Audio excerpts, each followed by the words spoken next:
that's really cool. And I hope people have been paying attention because it's not flipping coins and picking winners. Last week's game between the Rams and the Seahawks was a coin flip. If that game is played 100 times, I don't think either team wins more than 55 times. But if you play the props the way we suggested, you're going to win. You're going to win a lot. You're going to win at least a little bit. What, 65, 75, maybe 80% of the time, the way we had that game pegged. So play the games the way they're supposed to be played. Wait for the situation. Everyone now, we're talking about props, and we'll go through some things that we like, generally speaking. But let's be fair. This game, I think, will be a very good game.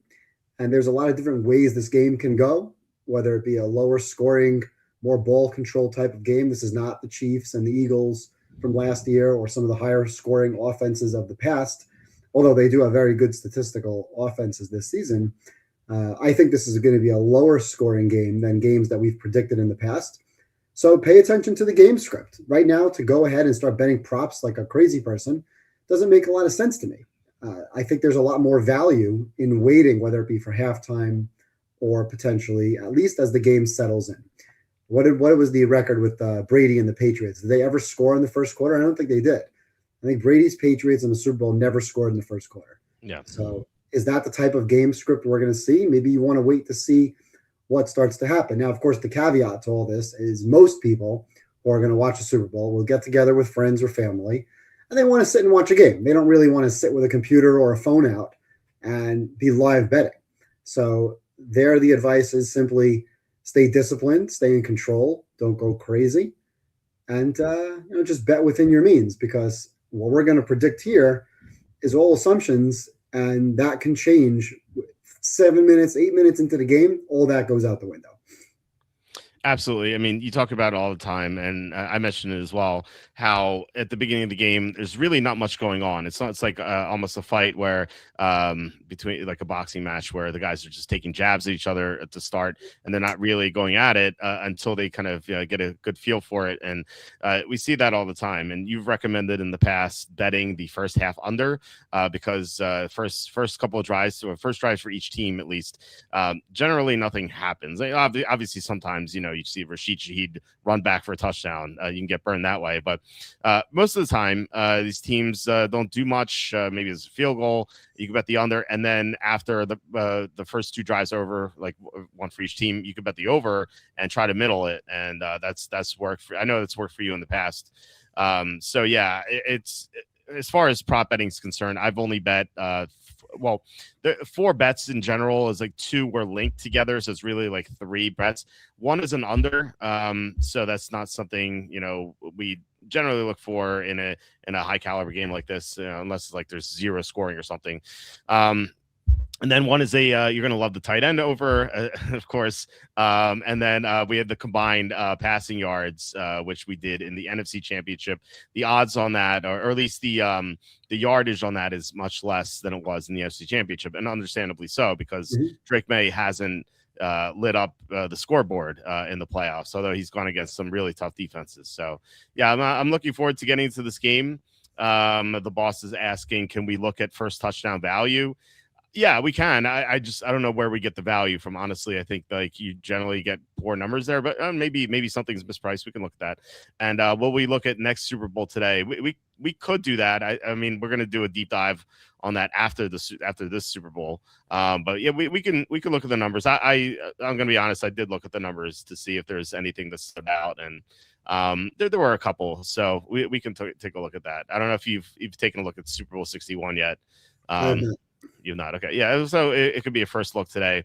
But I get the sense that you don't generally bet first touchdowns or touchdowns in general, unless like we're doing our defensive touchdowns that we do in these low scoring games, right?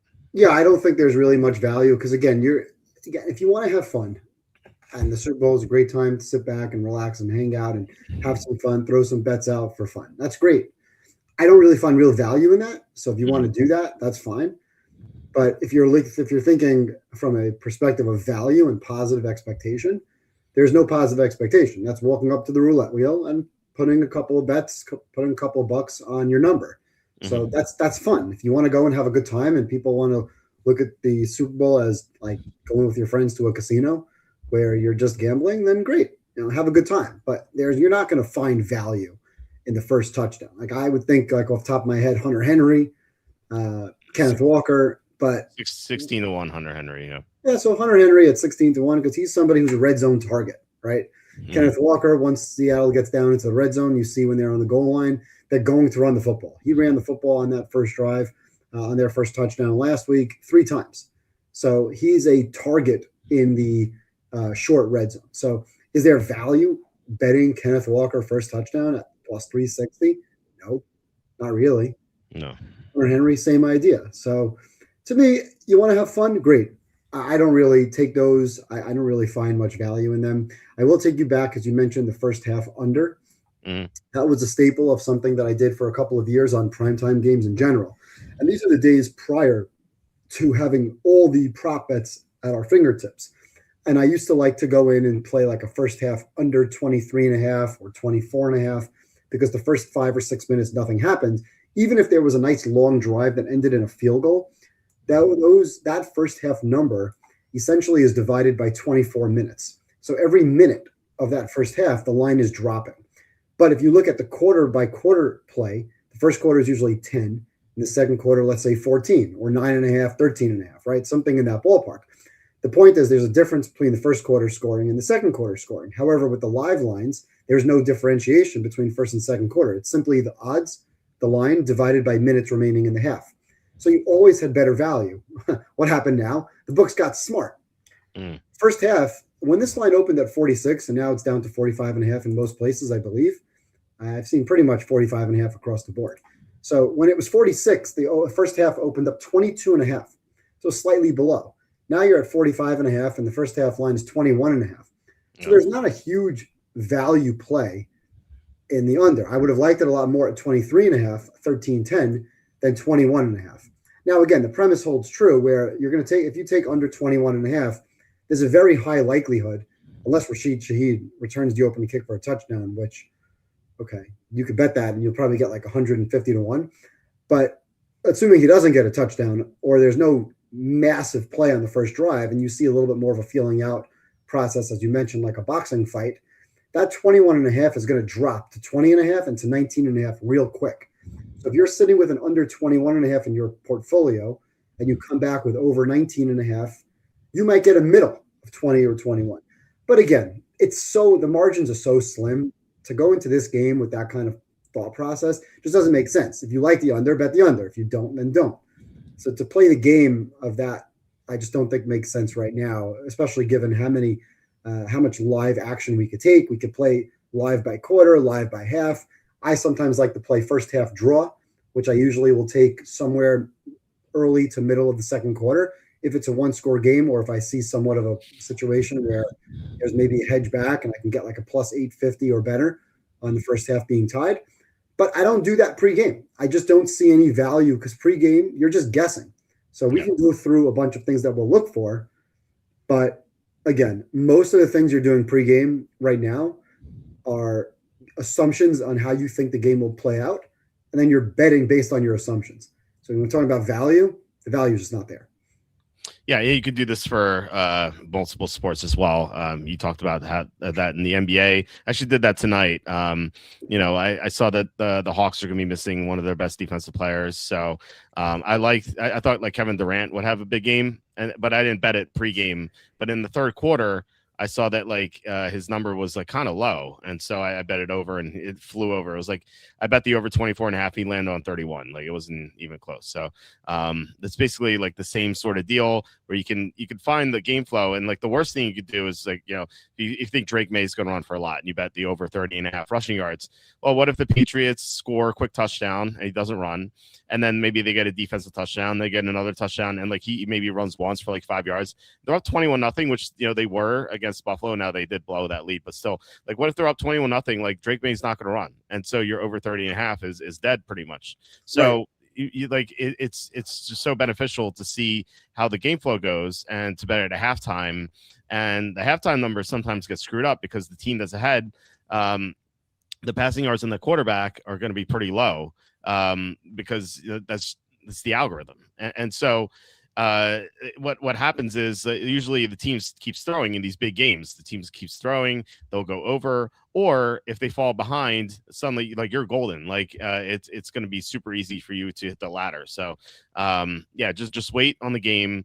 For most bets, I would say halftime. But if you're doing like quarterback rushing or running back receiving, then like the 5-4 minute mark of the second quarter, I think that's like the sweet spot for that, because quarterbacks tend to run a lot in the 2-minute drill, and running backs they tend to dump it off to the running backs as well, the 2-minute drill. So yeah, that's what Right. you're looking at. Exactly.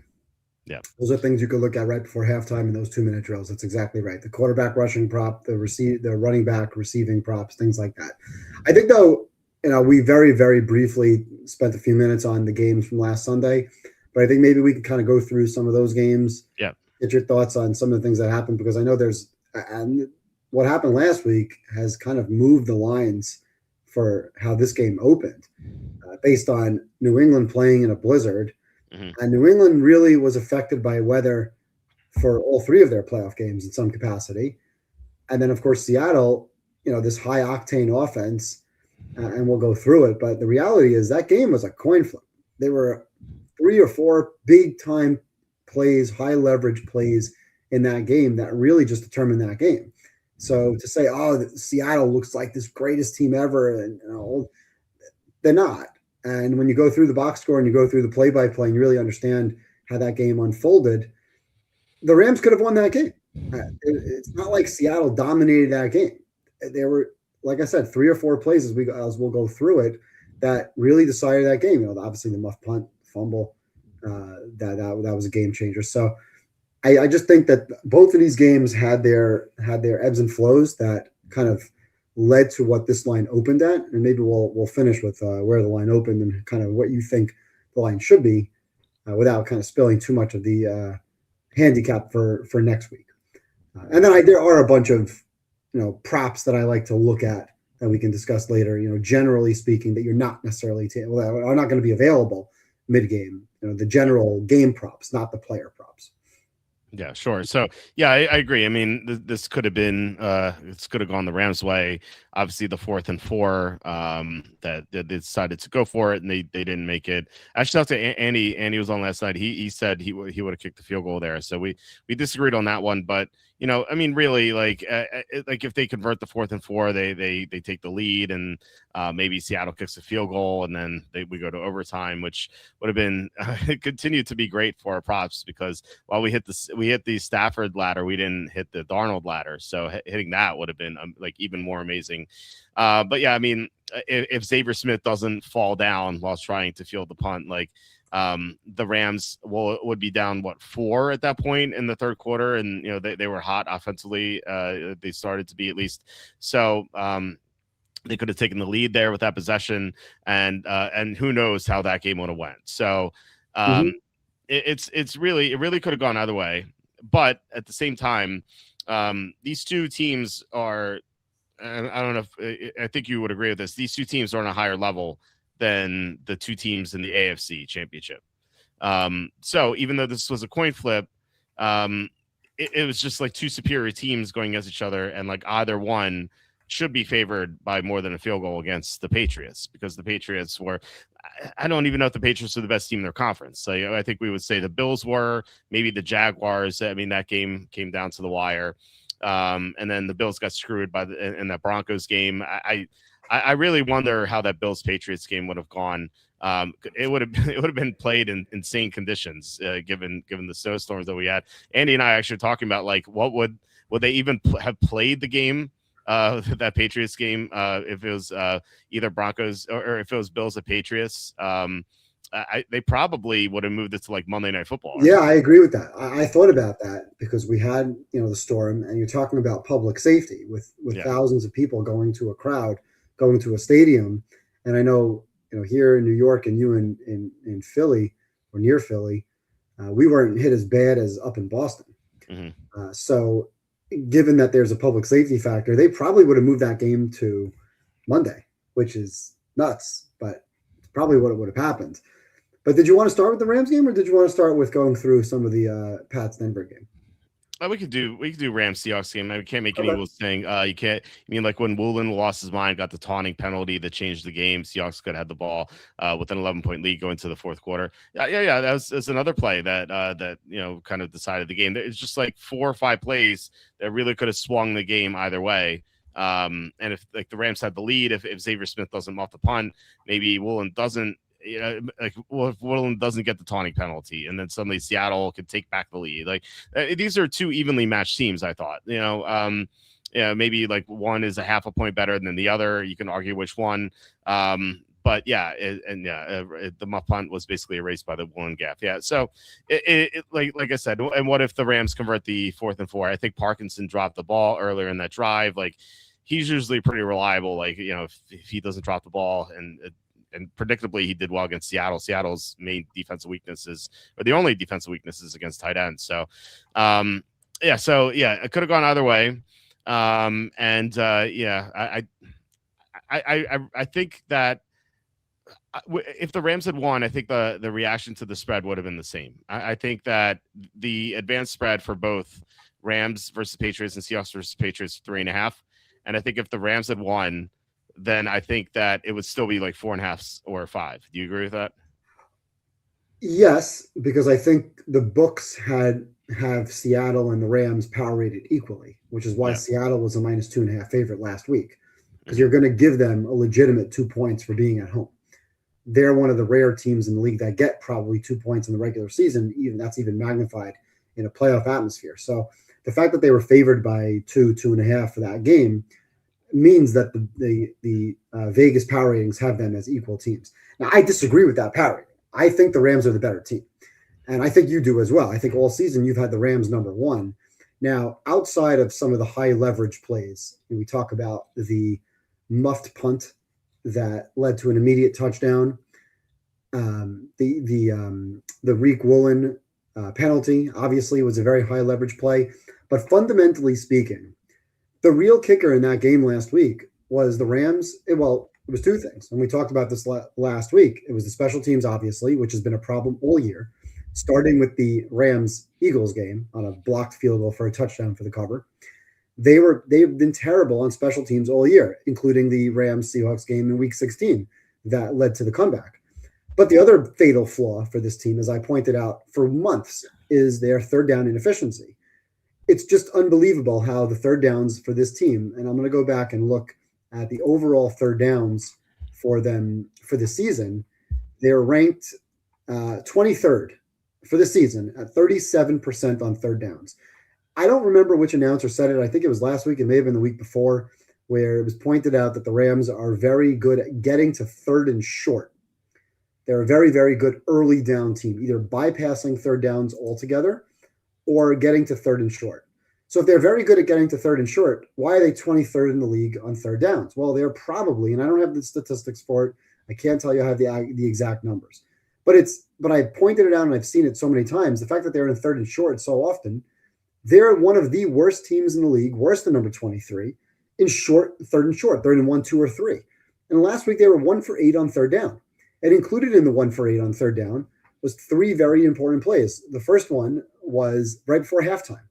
They had 3rd and 5? I want to see if right before halftime, when they gave up the ball, it was 3rd and 5. Okay, so it's not 3rd and short, but it's 3rd and very, very manageable. You have Puka and Devontae on the team, and you're arguably the MVP of the league. You'll probably win the MVP of the league.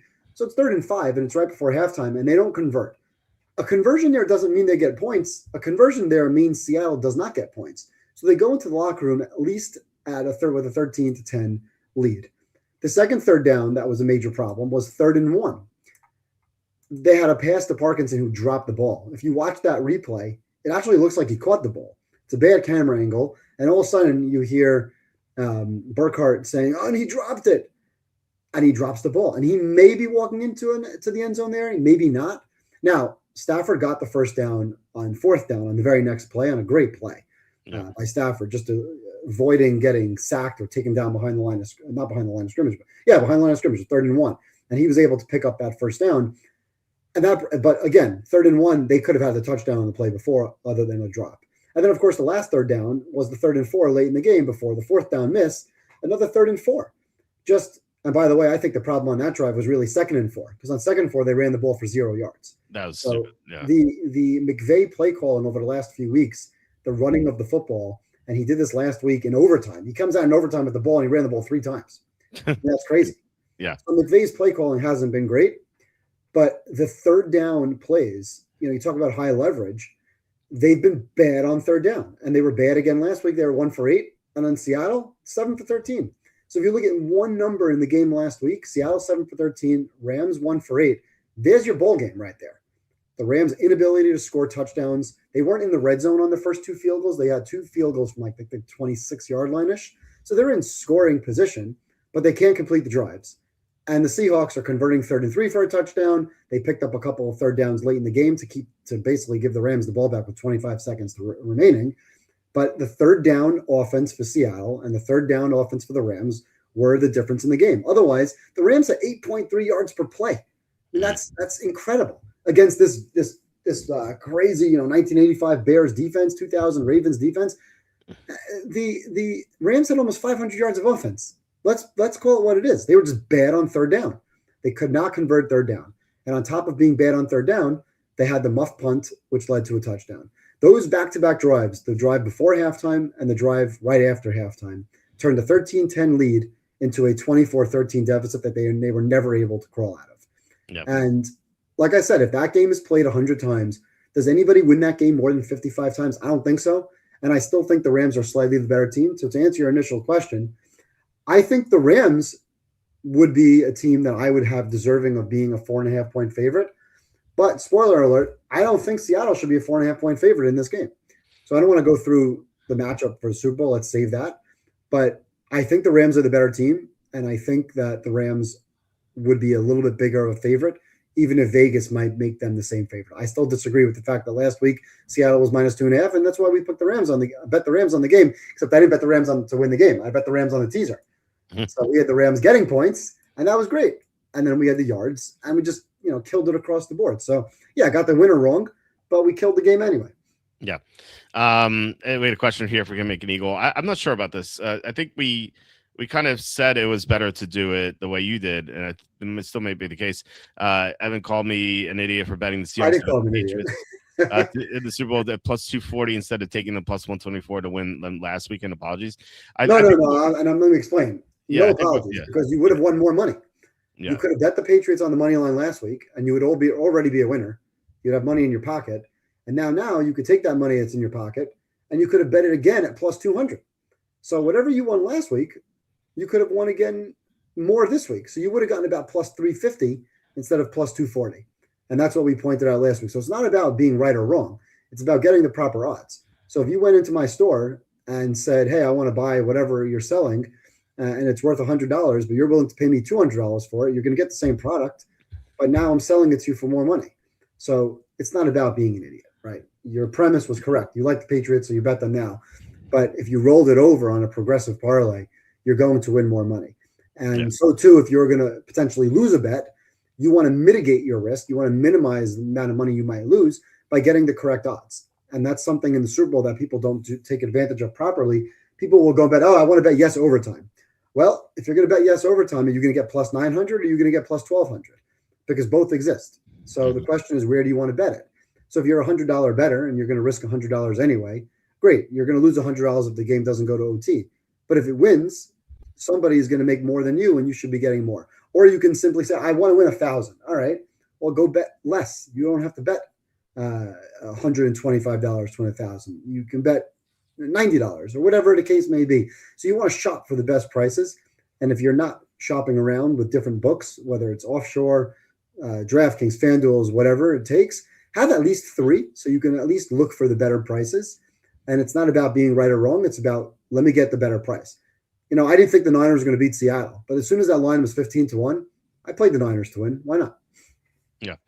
Yeah. I mean, look, it doesn't cost you anything to have an account at a sportsbook. Now, obviously, to place bets, you have to deposit money, but you can have an account at a sportsbook with $0 in it. And some Bet US will call you repeatedly and ask you to deposit, but most of them won't care. And it's so just to have all these options, like the ones I use Bookmaker, not really BetUS anymore, but I used to use them. FanDuel, DraftKings, Caesars, BetMGM, BetRivers, and I used to use ESPN Bet before they went defunct. So I had eight sports books that I used. So I was always able to get the best line, and I think that's something that's extremely underrated. But as far as Kim McNeagle's question is concerned, the futures, right now, like if you're betting futures for next year's Super Bowl 61, that's fine. You can bet those. But like betting the futures for the Super Bowl when it's like 2 games away, you're getting ripped off. Like you're not getting the best. You're not getting the best value because, as Evan described last time, you can bet. Like in your case, if you wanted to bet Seattle to beat the Patriots, you bet Seattle and then you bet Seattle again, in the next game. And if it's specifically the Patriots, you could work that way in as well. So there was just it's just better odds for you to just do it like progressively like that instead of just betting a bad number, which they throw out. Unfortunately, you can bet only in Indian casinos. 3, 4, 5 on the app to bet them at home. The game is being played. That's unfortunate. And so, well, you're closer to Las Vegas than we are. That's true. Well, Las Vegas doesn't have great sportsbooks anyway, with not being able to bet live. I still can't believe like they don't do live stuff. Like I told the story last time. The guy was like, we don't have live bets. This is not online. This is Las Vegas. It's like you would think that they would have better options, but they don't. I was at the Wynn in the NBA playoffs, and I asked them at the counter, "Is there something with live player props?" And they looked at me like I was crazy. Like, really? No. Where do you think you are? No, they said there's no way to manage it, and they're 100% right. You can't. They'd be losing money. Yeah, well, they'd be losing money against people who know what they're doing because you can't manage the live player prop numbers correctly with an algorithm that's set pre-game. Mm-hmm. So you don't. If Nikola Jokic is going crazy with rebounds, and his line for the game was 12. That means his line for the fourth quarter is 3, and he's going crazy. And every play is a Jokic rebound or Jokic has the ball and the usage is there. They can't manage and update that fast enough, so they don't have it. Very, very, very conservative. True. Anyway, let's not waste time on the NBA right now. But I think one of the big things in that game we talked about. You said Andy mentioned the third down late. Now there was 5 minutes to go in the game when the Rams are down by 4. I can only imagine a scenario where McVay would have foolishly kicked the field goal to go down by 1 and then never got the ball back. Now, they did end up getting the ball back, but they never got into field goal range anyway. So it's not like people could say, well, they were in field goal range and they had to go for a touchdown because they didn't kick a field goal on the previous drive. They were at the 6. If they don't get it, Seattle starts at the 6. If they kick a field goal, presumably Seattle is going to start to 35. Okay. Yeah. And might even if they get stopped, kick a field goal anyway to go back up by 4. So it makes absolutely no sense. You have the MVP of the league. You have arguably 2 of the top 10 receivers in the league, right? And I would say in the red zone, you probably have 2 of the top 3 receivers in the league or 4 receivers in the league. How many players would you prefer to have in the red zone than Devontae Adams? Devontae Adams led the league in touchdowns, and most of his touchdowns came from inside the 10-yard line. And you have Puka, who's unbelievable. Yet he didn't target Puka or Devontae Adams on any of those throws. He was thrown to – who was he throwing? To Mumfield. I think one of them went to Mumfield. Yeah. The other one went to Ferguson. And, of course, we mentioned on 2nd and 4 at the 6, they ran the ball. So I don't really have such a problem with running the ball on 2nd and 4 at the 6, but I would have rather taken my shot with 3 passes to somebody named Puka or Devontae, and at least 2 of those 3, and those guys didn't see a target after that. So I absolutely agree with going for it. I think that if he got it, I would have been very interested to see if Seattle can drive the field and either get a touchdown back or, of course, tie the game. That's what I thought was going to happen. I thought the Rams would score a touchdown. I thought Seattle would drive the field, somehow get stalled, and McDonald would kick a field goal, and they would either come down to overtime or a last 30 seconds for Stafford to do something with the ball. And that would have been very exciting at 34-34, because I did bet over 70.5 points at one point in the game. So that would have been nice. And, of course, I had a yes OT in my pocket at some point. And, of course, we had our ladders, which were great, but could have been even greater. So I absolutely agree with going for it there. And I think the backlash, if he kicks the field goal and loses 31-30, where they got the ball back where they did and still didn't have a prayer to get into field goal range, that would have been so much worse, because everybody would be asking, how on earth do you kick a field goal from the 6-yard line or 4th and 4 at the 6-yard line when you have the MVP of the league and a top offense. It just makes absolutely no sense. So I absolutely agree with going for it there. And listen, the game was a great game. There was no talk of Darnold oblique injury. Darnold looked just fine. Mm-hmm. And once again, Darnold was really, really good protecting the ball. The last 3 games, basically playoff games. Week 18 was a playoff game for the 1 seed. And then, of course, divisional round, he didn't have to do much. He didn't really play that great in the Week 18 game either.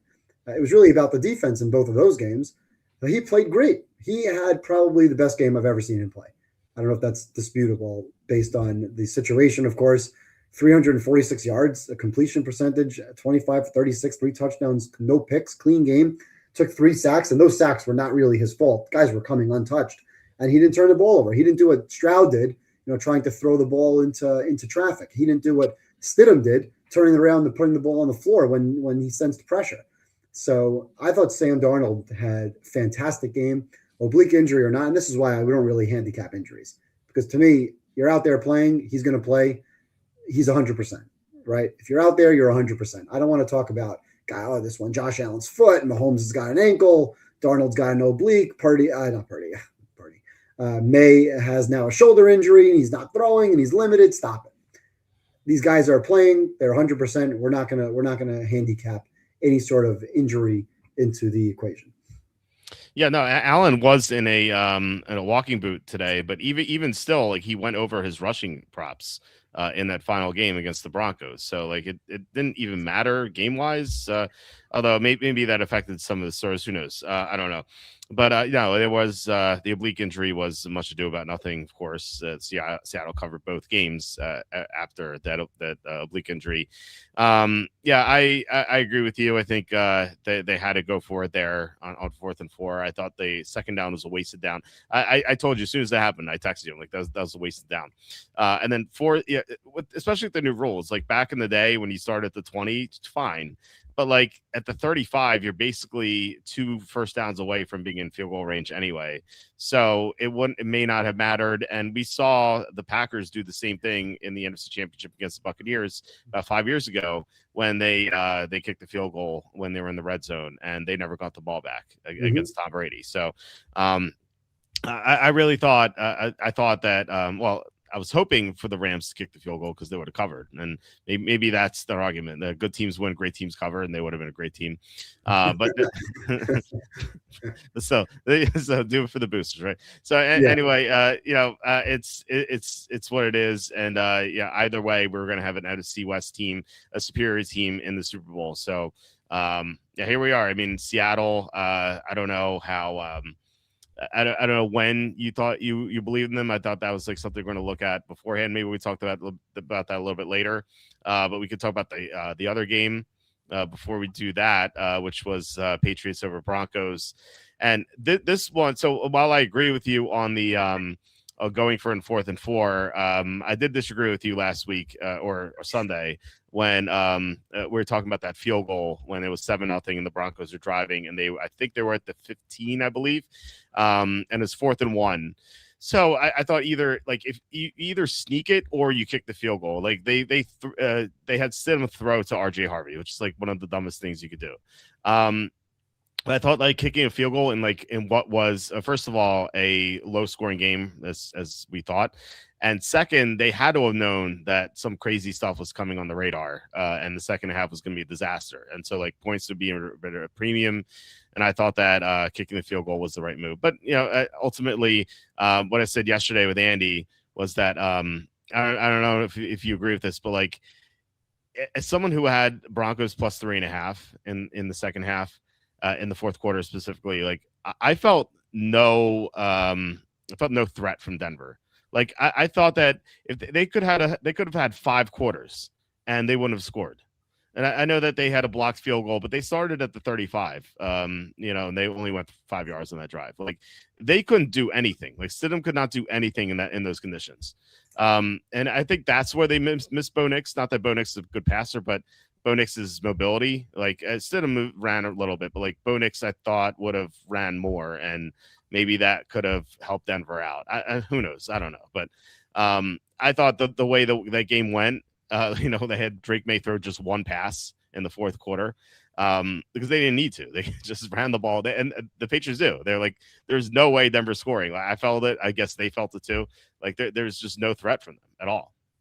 So, yeah, well, two things. First of all, by all accounts, and again, I have no idea how true this is or not true, but by all accounts, and I've heard this from a couple of different people, media people, that nobody had a clue about the weather, which is crazy to assume. But really what I've heard is that nobody knew anything about the weather. The forecast, and I looked at multiple different places day before, week before, day of, as I'm thinking about what's the weather going to be. And of course, we had this storm coming through pretty much half the country. And I said, well, it doesn't affect Denver. And the forecast that I saw on two different sources was clear, sunny and cold. Not that cold, 40s, whatever. And by all accounts, nobody knew that the forecast was going to turn the way it did. And the forecast, it didn't get bad until about 4 minutes left in the third quarter.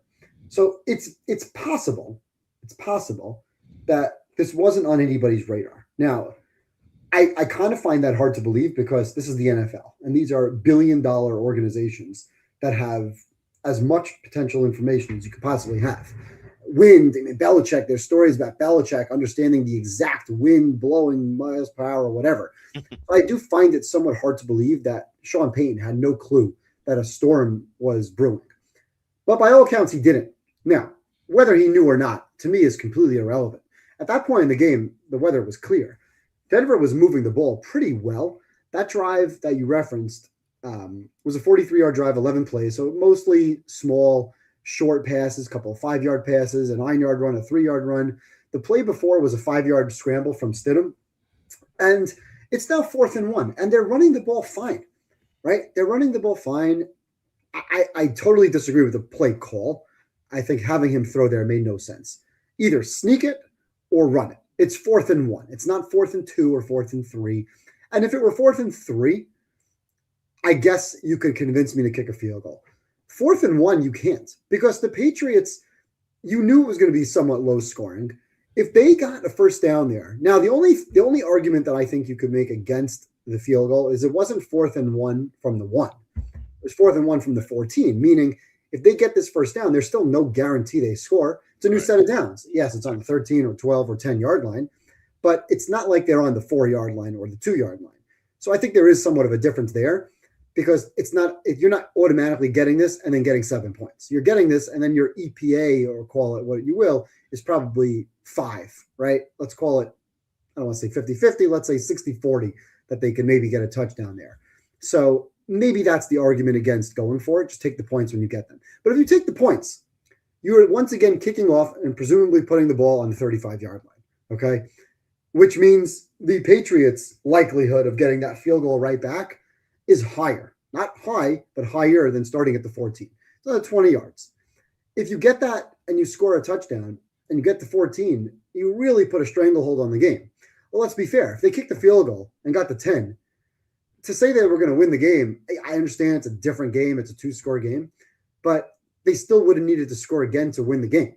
And they didn't. They did not score again at any point. And like to your point, they could have had 5 quarters and they wouldn't have scored again. So if I'm Sean Payton and I'm in that situation, I have 4th and 1, bad play call, I think absolutely the right play design. If you're New England in that situation, do you want them to kick a field goal or do you want them to go for it? And if I'm rooting for New England in that game, I want them to go for it.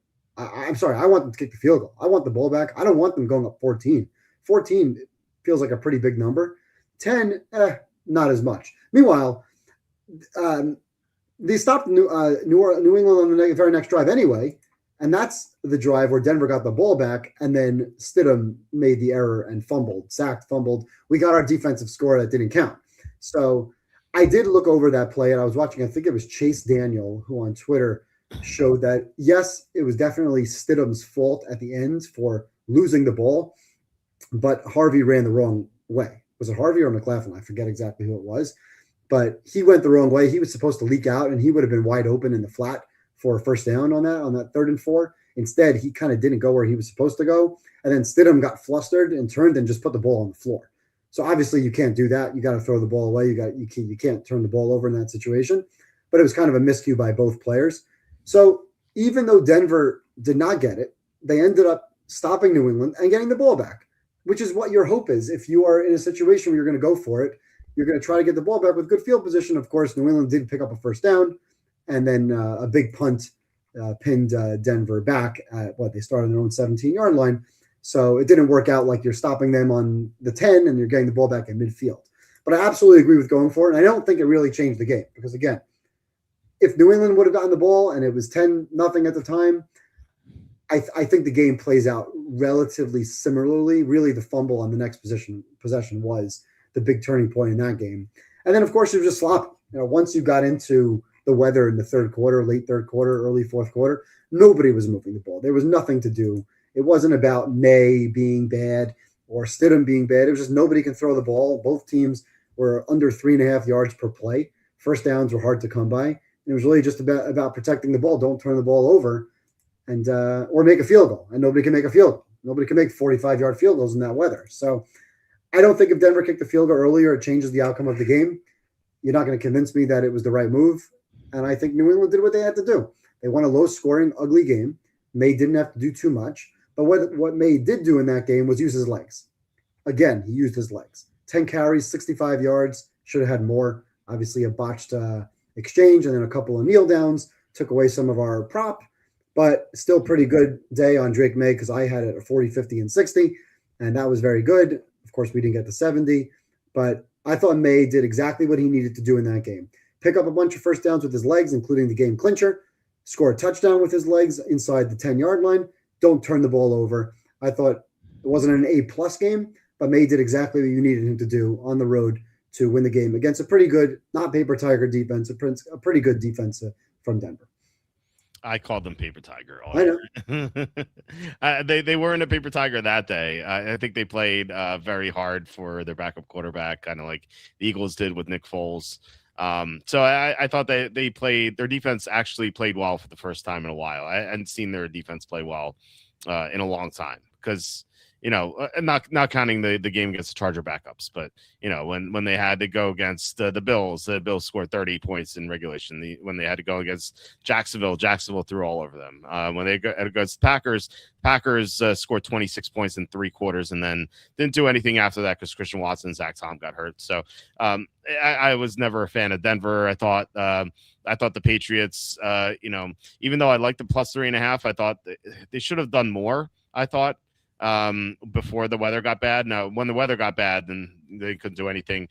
I think if the Broncos had kicked the field goal, though, if it was 10-10, I think the Patriots still would have won 13-10, but at least you would have made May throw. He only threw once in the fourth quarter.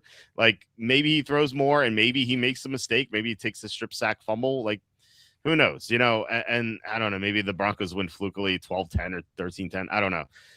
But the point is, like, Denver was not moving the ball at all. And so the Patriots basically, they just sat on the ball in the fourth quarter. I think like Andy and I looked at the play-by-play in the fourth quarter.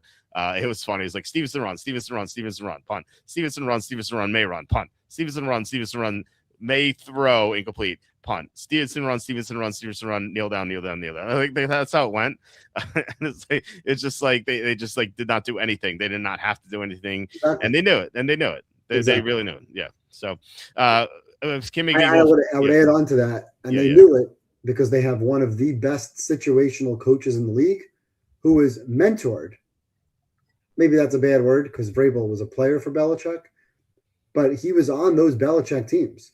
Yep. I'm not surprised. And he did this with Tennessee. He is situationally one of the best coaches in the league. So he did what he needed to do. He was fine. They did exactly what they needed to do. The Patriots played that game almost to perfection.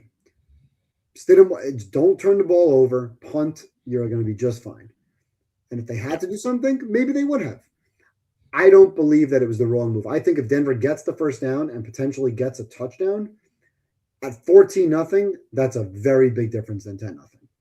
And I absolutely always like the aggression. 4th and 1. Don't settle for 3, especially when the kickoff rules put the ball 35-yard line more times than not. Yeah, the kickoff rules do throw a wrench into the equation, obviously. Kim Make an Eagle 499 super chat. Thank you so much, Kim Make an Eagle. He says, enjoy your insights. Stevenson over pass receptions and yards. Thoughts? And keep in mind, can't make an eagle, can't bet live. He can only do it those Indian casinos. So, what are your thoughts on that? Actually, I don't even know yards. What you want to pull up on FanDuel what the numbers are? Yes, I will do that right now. I generally like yards more than receptions because yards you can get in one catch. 21.5 receiving yards for Ramondre Stevenson. So his reception is probably what, like 2.5, 3.5? Probably. Total receptions. Stevenson is over 2.5, but the juice. Well, I don't like the 172. Yeah, I would definitely not play minus 172. So, but I would play over 21.5. I think it's a little inflated. See, for that, and this is something I thought we would save for later, but the general strategy that I like if you're playing pre-game SGPs, same game parlays on FanDuel, and you could take those with ladders, meaning if you like the Stevenson over, go find a quick SGP where you have Stevenson at 10 plus yards, right? Go find like 3 or 4 items, and you take a whole bunch of these, right? And you could do them with 10 yards and then 21.5 yards, right? You could take Drake May rushing. Give me 10 yards rushing instead of the 38 or 15 yards rushing instead of the 38. So if you're playing a Patriot SGP, you could take a bunch of the smaller ones, like go to like minus 400, minus 250. So if you like Ramondre Stevenson and you want some action on him and you want some liability on Stevenson, go play Stevenson at 10 plus with something else that you like. How about May 175, May 150? Or I saw you had something open there before, but I don't really like this so much, to do with the spreads. But if you like a New England, that game's going to be relatively close, play New England on an alternate spread at like plus 14.5, for example. I was going to ask you about that Ramondre Stevenson at 10 plus receiving, right? So you get some exposure to Ramondre Stevenson, and you parlay it with something that might be a little bit more manageable, right? Mm-hmm. Like a May rushing with lower, or Diggs 20 plus, or May passing at 150 or 175, or you throw in an alternate at plus 14.5 or plus 10.5, something like that. And your premise is if the players that you're betting on are going to get what they need, that it helps the team keep that game more of a manageable range. Yeah. You don't want to think, I've seen some people in the past, like, I like so-and-so plus 3.5, but I'd rather get it plus 7.5. And therefore I'm going to throw in a massive money line, and you feel like a real stupid person when your massive minus 500 money line loses. Yeah. I don't think minus 5,000 is going to change much, right? That's probably a way. Probably got like 17.5. I'm bringing this up because I don't understand it. And I showed this to Andy yesterday. He didn't get it either. I don't understand this. So look at this. So Drake May over 22.5 passing yards minus 110, right? Mm-hmm. What happens when we parlay this with this? It's going to become like minus 105. That's what I thought. But you parlay this, it becomes minus 119. Okay, well, that obviously doesn't make any sense. It doesn't make any sense. I was like, what is happening? Like, I like Andy and I were like so befuddled yesterday. We're like, well, why is this minus 1? It was minus 118 yesterday. Now it's minus 119. This is why there's flaws to the FanDuel odds. When we take advantage of this on the flip side, we can go opposite. We forget the odds there on the spread. We can lower Drake May's prop to getting, for example, 175 plus, and package that with Diggs at 25 plus or Hunter Henry at 25 plus, and all of a sudden the odds are going to be very much in your favor. Mm-hmm. I don't go to 38.5. Go to the alternate numbers, and instead of playing him at 38.5, play Hunter Henry at 25 plus. Yeah. So minus 176. We always do like 10 of these or 12 of these. I always like. We don't need to do 10 or 12. We could do 4. Okay. Well, sometimes when we do like 10 or 12, I'm always like 9 out of 10 or 11 out of 12. It's like always one that screws me over. I was 7 out of 8. Speaking of one, Rams Seahawks, I went 7 out of 8. I lost one leg. It was Kyron Williams 40 plus rushing. He had 39, and he got the ball 2nd and 4 at the 6 and got a donut. Unbelievable. Andy says I said there was an idiocy tax for putting a minus 1,005. I agree. I 1,000% agree with Andy. They're telling you that they're testing to see how. That's true. Oh, good idea though. Maybe you do that, then the algorithm says this player is a retard. Excuse me, and then you won't get limited on ladders. That's what you have to do some of these parlays sometimes. It's all part of the camouflage. Yeah, you have to throw off the algorithm. Absolutely. But I still wouldn't do it because I'd be embarrassed for myself. That's true. And never bet against your side. Never have both sides in the same sportsbook. Make sure if you're doing like if you have pregame, I don't know, Patriots plus 4.5 and they take a lead, and then you want to take Seattle plus 3.5, so you middle both threes. Don't do it at the same sportsbook. Do plus 3.5 at the other sportsbook, because then they'll know. Oh, this who's this guy? I already got thrown out of Caesars for that. It's like, who's this guy betting both sides? He could win both. We don't want that here. Like, throw this guy out. Don't do that. That's like the worst thing you could do for getting thrown out of a sports book. So, thank you, Caesars Casino. Right. Well, I mean, look, it's the right move for them. They don't want to lose money, you know. Although you could just make a different account, I guess. Because some questions. Seattle's defense is really good with the exception of Rams, because Stafford and Puka, that's why they weren't blitzing or getting to more. Rams offensive line is one of the best. Weather was an issue for either team. So the third quarter wasn't that bad. There was some wind, but it wasn't really an issue. And then I mean, look, we had that 55-yard pass from Stidham to Mims on the first drive, so it clearly wasn't an issue. But yeah, it was middle third quarter. It started like flurrying a little bit right after halftime, but then it got really bad in the middle of the third quarter. So I like Seattle minus 9.5 as an alt line. What do you get out of that? Would you, as an alt line, would you have any, if you liked Seattle, would you have any interest in that? Or listen, if you like something, sure. And if you like an alt line, go find an alt line that's certainly fair. Make sure you're getting good odds on it. Plus 186. Is that good enough? It doesn't make any sense. No, it's too low. No, way too low. It's too low. Yeah. You're going through some key numbers. Mm-hmm. You're going from what is it, 4.5 for 186? Yeah, you're knocking out 6 and 7. Yeah. But what are you gaining out of playing plus 186? I like this bet. Great. Just play the number. Just double your bet on the number. Yeah. You have a much greater chance of winning minus 4.5 than minus 9.5. You're not gaining much. If you're getting plus 350, fine. See, if you like Seattle minus 9.5, what you do there is you play an alternate with a couple of Patriots unders or Seattle overs that drastically increase those odds. For example, you probably need Sam Darnold to have a big game to get to minus 9.5. Or better yet, if they're up big, you probably need Kenneth Walker to have a big game rushing. So package a couple of those things in. I'm not saying go crazy on Kenneth Walker and playing him at 125 plus. Play him at 60 plus. It might add to your. If you go in right now and add Darnold 200 plus passing and Kenneth Walker 60 plus rushing to that bet, I guarantee you're over 350. Okay. Darnold, how much? 200? The algo doesn't think I'm a retard. Unfortunately, I wish it did. DraftKings limited me last week. Walt, you can attest to this. Yeah. I was able to bet how much on my Josh Allen, Bo Nix combined 600 yards? $4 or something? No, $1.33. Well, you try. It said $4, right? They tried to enter. No. I tried betting. I think it was $50, and it limited me to $8.10. So I'm like, all right, I'll put in $8.10, and it didn't let me do even the $8.10. Unbelievable. It put in $1.33.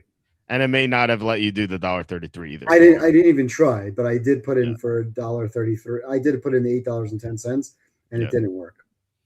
How many yards for Walker did you say? 50, 60?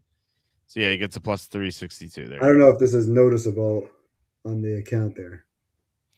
Yeah, there you go. Yeah, $1.33. $1.33, DraftKings. It would have paid $21.81 for Josh Allen and Bo Nix to combine for 600 yards. $1.33. Oh yeah, I don't know. With how their stock is dipping, it could have made a difference. I don't know. It's down. Their stock's down to $29 a share. And here's the funny thing: I promise you, I'm not making millions of dollars on DraftKings. Okay, I'm not. I wish I was. I'm not. I'm not even making tens of thousands of dollars on DraftKings. It's really just a matter of they finally caught on to the fact that we're winning a very high percentage of our bets, and we seem to be taking advantage of odds. And it just doesn't allow us to bet what we want to bet. Yeah. Yeah. Evan, if you like the Patriots to win the game, would you split your wager between Patriots money line to plus 200 with May to win MVP plus 200? Absolutely not. If I like the Patriots to win the game and I wanted to play 200, I'd play the 200 and I wouldn't worry about the MVP. Okay. Yeah, because not enough juice in the plus 250. So the risk reward is not there. If they win that game and it's not because of May, maybe it's because of Stevenson, maybe it's a defensive score, maybe it's something crazy, maybe May does not have, maybe fumbles 4 times and loses 2 of them, throws a pick, doesn't do much, but it's a lot of dink and dunk. It's a lot of rushing. Maybe it's a special teams score, and May doesn't get it. By the way, Brady didn't win the MVP every single time. Yeah, that's true. He did win the MVP when Malcolm Butler got the last pick in the game against Seattle, and then I think he gave Malcolm Butler the car after the game, if I'm not mistaken. Yeah, Deion Branch won it one year. I think it's the 3rd Super Bowl that they won. Didn't Julian Edelman win it one year? Yeah, Edelman won it against the Rams. I know that because he's allegedly. And Cooper Kupp won it for the Rams. Yes. Yeah, I know that. Allegedly, he's my 4th cousin, apparently. Edelman. I would definitely not bet MVP. We can talk MVP odds, but I don't like any of them. Would you throw like a couple dollars? What is the number here? I wanted to say, I said plus 350. Okay, you're at plus 362. So can't make an eagle. If you like minus 9.5, is your projection of the game that Seattle's going to dominate? That's probably your projection. Seattle's going to win this game by double digits, multiple scores. If they're going to do that, would you agree that Sam Darnold throws for 200 plus yards, or is that too risky? If you think it's too risky, drop it down to 175. Kenneth Walker at 60 plus, I think is a very fair number. If they're up big, he's probably the guy getting the carries. Yeah. Sam Darnold 175 now. You're at 3-1. You're at much better. I like plus 300 a lot better than I like plus 186. Yeah. It's true. Yeah. And even if Seattle's dominating, Walker's probably getting 770 or so. So you can even bump that up if you wanted to. But yeah, I agree. I think this is the way to do it. And once again, the whole idea here of what we're trying to teach and what hopefully people are catching on to is we're trying to take advantage of better odds, whether it's creating better odds for yourself or saving you on your risk. We're saving you on to mitigate your risk. And when you're live betting, okay, when it's any sport, well, you're doing anything, okay, and something my father, who has taught me how to do this, working with not this per se with FanDuel, but with numbers in general, whether it be gambling or anything you're going to do. There's 3 things you really need to be good at this or anything. Number 1 is discipline. If you're not disciplined, you cannot win. You cannot win betting sports. You probably can't be successful in general. You must have discipline. You can be the smartest person in the world. You can know a ton of football. But if you have no discipline, you cannot win. You cannot win long term. The second thing, obviously, here, besides for discipline, is understanding math and numbers. You go into these, and if you don't understand how math works, if you don't understand odds, I can't help you, right? You can know all the football in the world, and you could be very disciplined, but you don't understand how to calculate odds, you're probably not going to get very far. And then the last thing you need to know is the football. You really don't need to know football to win at sports betting. It would help to know football. It would help to understand strategy and help to know the basics of the situation. But that's the last thing. If you don't know math and you have no discipline, you will not win in sports betting long term. You cannot. So maintain discipline. And for here, there's so many bets you could take, especially when it's live. There's so many props out there. There are thousands of markets that you can look at for props, for ladders, for game situation, for coin toss, for Gatorade color, for last year we won. Who is the MVP going to thank first? I got to find that because it's always God. Yeah. We got God even money last year.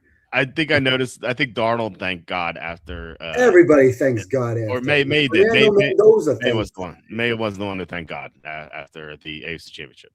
Well, when we find that prop, we're going to bet God as the first person thanked. Okay, thank God. So, and we'll bet on that right away. And I was waiting last year because remember there was an interview that didn't count before Hurts got the MVP trophy, but he thanked God both times. So we're all good. So What we're trying to teach here is maintain discipline. Don't be stupid. Write your bets down. Don't just throw hundreds of bets in different in different ways. You have no idea what's going on, and all of a sudden, an hour after the game, you realize, oh my God, I lost. How did I lose on that game? Yeah. So be smart, maintain discipline, take advantage. And if you like something like Seattle minus 9.5, here's a way to make your odds slightly better. Yeah. Yeah, absolutely. Andy asking, Walt, doesn't Seattle fare poorly against running back receptions? They do. Seattle against receiving backs was the 6th worst team in the NFL this year, allowing a 39.26 receiving yards per game. If you're wondering, the worst team was Tampa Bay, allowing 50.59. The best team was Minnesota, allowing 19.47. So that would fare better for Stevenson there with the I think it was the 21.5 receiving yards. So, can I throw some caution against some of these stats? I think I know what you're going to say, because you don't know what matchups there are, and the the point of the game. Maybe they allow, like, in garbage time they allow, like, it's I get what you're saying. It's exactly. No, you hit it on the head. If I'm the Chiefs, the Chiefs are bad against tight ends. Well, they just played against Brock Bowers, right? Right. So, of course, Seattle's bad against receiving running backs. You know why? Because they play the Niners 3 times, and the only person who catches passes out of the Niner backfield is McCaffrey. So all of a sudden, you're talking about a team that's bad against receiving running backs because they played against McCaffrey 3 times. So obviously they're going to be worse against receiving running backs, because the Patriots, they play against the Jets twice, and the Jets don't throw the ball to running backs. They don't throw the ball to anybody. Miami does, so that's a bad example, because Miami throws the ball to Achane. But you get my point. The point is, you got to be very careful making bets based on assumptions that teams are good against tight ends or bad against tight ends, because we don't necessarily know the situation of those games. We could say, if we only had a 3-game sample size, New England has a terrible quarterback. May is a terrible quarterback. He throws the ball for 100 yards a game. We're not taking anything else into consideration. Well, that's just not accurate. He played in the blizzard for half a game and didn't have to throw the ball late. And he played against the Houston defense, which is the best defense in football. And he played against the Charger defense. And in all those games, he had a big lead, or a relatively big lead, given the game situation, and just didn't have to do too much. Now, I'm not the biggest May fan, but I think outside of the Texans game, May has played just fine. He's done what he needed to do. And if we think back to New England's first Super Bowl with Brady was looked upon as a game manager in that first year. And they won the game 17-14. And they won the game at the end of the game on a game-winning field goal as a big 14-point dog against the Rams. So was Brady a game manager at that point? Maybe, probably. Obviously, he had the talent, and he wasn't as good in year 1 as he was in year 20. I'm not stupid to think that. But May is just fine. So I wouldn't necessarily make bets in this game on Ramondre Stevenson, because Seattle is, quote unquote, number 6 or number 20 or whatever it is against receiving running backs. Yeah, I mentioned Tampa Bay, the worst against receiving running backs. Who they play against twice? Bijan Robinson. Yeah, who probably broke a bunch of screen passes, and because he did in the opener. There you go. Yeah. So. Right. Oh, I remember that. Yeah, he was like a 70-yard touchdown or something right away. Yep. Okay. So if you take away Bijan Robinson, Tampa Bay is actually top 10 against receiving running backs. Probably. But if they're named Bijan, they stink. Exactly. Yes, I checked. Bijan's not on the Patriots. Yeah, no, he's not. Although I will say that like, if you look at other like, sometimes if teams are bad against a certain position, we know Seattle's bad against tight ends. Like, we definitely know that. They allowed 59 yards to Jake Tunges in the first half. Just forget anything else. Just first half. Parkinson had 62 yards last week, even though there are 2 other tight ends who were targeted. As like Higbee had 12 yards and Ferguson had two targets. So, like, and remember that Monday night game against Houston? I think I laddered Dalton Schultz, which you don't like the ladder tight ends, but like, I was like, Seattle can't stop this guy, and then Dalton Schultz went off. He had a huge game. So I do like Hunter Henry. That's one prop I bet already. I can't remember what the number was. I think it was like 36.5. Bet Hunter Henry over 36.5 receiving yards for this game. And that's something, I know you don't like laddering, but I think that that would be something I would ladder. I did ladder the Jake Tunges Of course, he got hurt right away. It's like my luck, of course. Like 2 weeks after I laddered JJ McCarthy, he got hurt right away. Like just bad luck in that regard. But no, that's something I'd be interested in. Just because I know Seattle can't do anything against tight ends. They just can't. It's just this long 2-3 year history of this like incompetence against tight ends. So that's a great suggestion, because what you're looking at with Hunter Henry is 36.5. So you're looking at about 18 to 20 in the second half. Yeah. So if you see he's getting a fair share of targets in the first half and New England's behind, so New England has to throw, right? They're not up 17-7, they're down 17-7, for argument's sake. And Hunter Henry has 4 targets, 3 catches on 4 targets, and he's got 22 yards in the first half. So he's more than halfway home. And his second half number is going to be about 16 or 18, similar. And you see that he's getting those target shares. And you see New England's getting the ball coming out of halftime. That's a great bet to make, because you'll get there 18.5, and then we'll ladder it 25, 30, and 40. And that's kind of what we did with Colston Loveland in the Bears-Packers game. We saw that he was getting a dramatic share of the targets in that game. And we saw the Bears were behind. So it was a perfect storm of, hey, Colston Loveland's yards here, his prop is about 25 yards. Let's get on this now, heavy. He ended up with, I think, 120, 130, 140, somewhere in that ballpark for yards. And I was on the 100, 125, and 150. You didn't get the 150, but the 150 was 15-1. I think 125 was plus 750. It's a game script based on a pregame assumption that if they're behind and throwing, he's the guy getting some of the target share. So I love the premise of Hunter Henry. I like it more at halftime if New England is behind. We said the same thing about Christian Kirk. Nico goes down, or Nico's out. Christian Kirk is 58 yards receiving at halftime. His prop is 66. This was pointed out by one of your followers. Butters, yeah. Okay. So his line is 8. Okay. Thank you. I'll bet over 8. And then I'll bet over 20, 30, 40, and 50. And he got to 144. So you end up cashing in heavy because you see a player with a high target share, meaning he's involved in the game plan. Now, of course, adjustments get made at halftime. So sometimes you see a tale of two halves where a player comes out hot and heavy in the first half, but is taken out in the second half. Okay, so you're not going to win every bet. And I love when people get on you. Oh, Walt's killing us. You got 2 units on this over, and then you got 1 unit on another unit on the 2 ladders. Walt's out 4 units. Great. It happens. That's why I don't go crazy with my play of the month, 8 units, 5 units, 3 units. I know that I'm going to go into a game with a strategy of playing 30, 40 units on that game. You got to be prepared to risk. That's why you got to mitigate your bet size. Play accordingly. If you're willing to bet $500 in this game, don't bet it all pregame. Bet half of it pregame, or bet 20% of it pregame, so that you have money in the account to play things that you might want to play later on when there's a little bit more value. And just bet accordingly. So your $500 turns into 10 bets of 50, or 12 bets of 25, and a couple of bets that might be a little bit higher, whatever the case may be.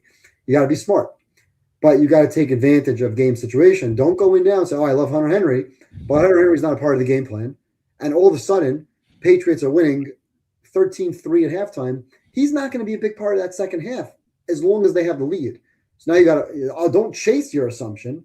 Let your assumption peel back. And if they go down, now regain, okay, maybe now there's a passing situation here. Instead of, I really like Hunter Henry. I was totally wrong. He dropped 1 pass, and they didn't throw it in the rest of the half. They're definitely going to throw it to them in the second half. Why? With a 10-point lead? No, they won't. Wait for the situation to play into your favor. Yeah, and that's why I wouldn't ladder it pregame.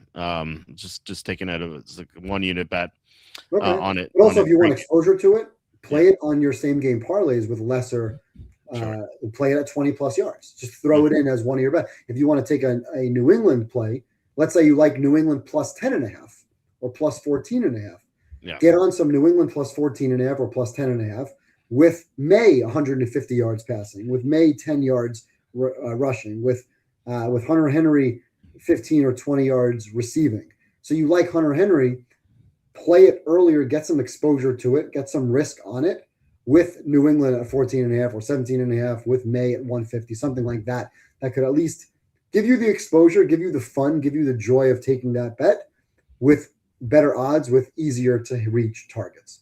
Right. Yeah, I agree with that. And it's just so much better to do it live. Just because you For know the sure. game flow, and it's a perfect example. Like the Patriots are down, obviously they're gonna throw more. Patriots are up, then they might not throw to Henry more than once. So then you're not gonna hit those bets. So um another thing I did pregame, and this is not something you ladder. I wish you could ladder negatively, but they don't allow you to do that. I bet Kenneth Walker under 74.5 rushing yards. The Patriots' run defense has been really good ever since they got Milton Williams back. Robert Spillane in the middle is really good against the run, too. We just saw the Broncos only ran for 37 yards with RJ Harvey. In fact, I don't think any running back against the Patriots in the playoffs has gone over 37 rushing yards. So this is a really good run defense, top 10. And I think it'll be a close game. So it's not like Seattle's going to run away with this. They could, obviously, but I think that I don't think Walker's going to get to 74.5. I think he'll might get like 50, 55, something like that. And I know that I think a lot of people will be betting the over because they're like, oh, Charbonnet's not there anymore, but that's factored into the line. So it's not like any sort of boost you're getting. It's like I feel like someone might be just thinking, oh, I'm so smart, I'm getting Walker without Charbonnet, but obviously the sportsbooks know that. So I do like the under 74.5. I bet that again, not a crazy bet, just one unit. It would be interesting if you could bet negatively with the latter. If it's like halftime and his number for the second half is like 37.5. It'd be cool if you could bet under 25 or under 20 or under 15. I don't know why don't they do that? I don't know. You could do that with points and team totals. Right. Sure. Yeah, I happen to agree with you. New England I have here is number 10 in the league for the season, but with Milton Williams back, they're definitely better, obviously, with him than without him. You pointed out they gave up 87, 48, and 49 yards rushing in their 3 playoff games.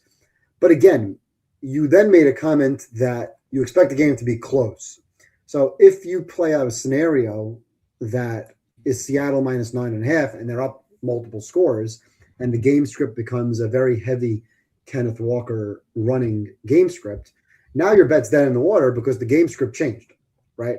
Right. So once again, I don't disagree with what you're saying about the game being close. I do think the game will be close. I don't think it's going to be a 24-7 game where they're running out the clock and running run like New England did last week. But I'm not willing to bet those kinds of unders right now because he could break one rush for 25, 30 yards in the first half early, and your bet is dead in the water. Right. So for me, I'd rather, if I'm playing that under, I'd rather play that under at halftime like we did with Stroud passing yards. Now, we foolishly did not take, I don't know, maybe you did. I did not play last week Stidham under passing in the second half. I wish I did. I kept thinking about it. It kept going down. Every time I was going to play it, I didn't. And I also figured that they're behind, so they have to throw. Maybe he could break a screen. But in hindsight, with the weather the way it was just a bad miss of not playing his under. What I should have done was played his under early, around halftime or middle of the third quarter, let it drop, and then at some point hedge and play it back over and maybe hope for a middle somewhere. And that was a mistake. But I wouldn't be playing. I agree with your premise, but for me, I wouldn't be on the Kenneth Walker under just in case Seattle takes a big lead early. And if they do, it's going to be a heavy dose of Kenneth Walker. I don't think you're going to see a lot of George Holani rushing in this game. I think you're going to get a very heavy dose of Walker. And we saw it last week in the first quarter. What do you have, 35, 40 yards in the first quarter, and then kind of faded back after that. He was involved in the passing game a little bit. He had a big screen pass that he took early on. Maybe he got tired late. I don't know. He's obviously not a full game back with him and Charbonnet splitting reps. But I'm not an under fan until I see a game script that tells me I should be on the under. Sure. Yeah. I just didn't think that. I thought the number is too high. And then the other two I bet were combined. I bet the I don't know if you did this or you plan to, but you can't do DraftKings apparently. I did the combined Sam Darnold and Drake May 450 plus. It was minus 119, so that was like the natural number for it. It's up to minus 123. And then I bet 600 plus at plus 830 for them. And I think that's pretty good. It's less than the 650 plus that we bet last week. And I mean, was going from Stafford to May. Sure, it makes sense. But something you said, I think would like kind of like make this look more optimistic because someone who has only watched the Patriots in the playoffs, and there are a lot of people saying the Patriots are frauds. Like the Patriots haven't done much. May hasn't done much passing wise. And it's because, as you said, they've had leads in every game against tough defenses. Now, Seattle is a tough defense, but like they could easily be trailing in this game. And even if they're not, like I still think that we we're not going to expect snow here. It'd be kind of crazy to think there's going to be snow in San Francisco. So I think that I think there's a good chance that May actually does a lot more passing wise than he's done in the playoff games. And obviously, we just saw Darnold go nuts. So I think this 600 plus is very doable. What do you think about that? I agree. I'm in approval, call it. So obviously these odds are going to get better as the game goes on because you're going to likely see, and again, we're making assumptions, you're going to likely see a little bit more of a feeling out process in the first quarter.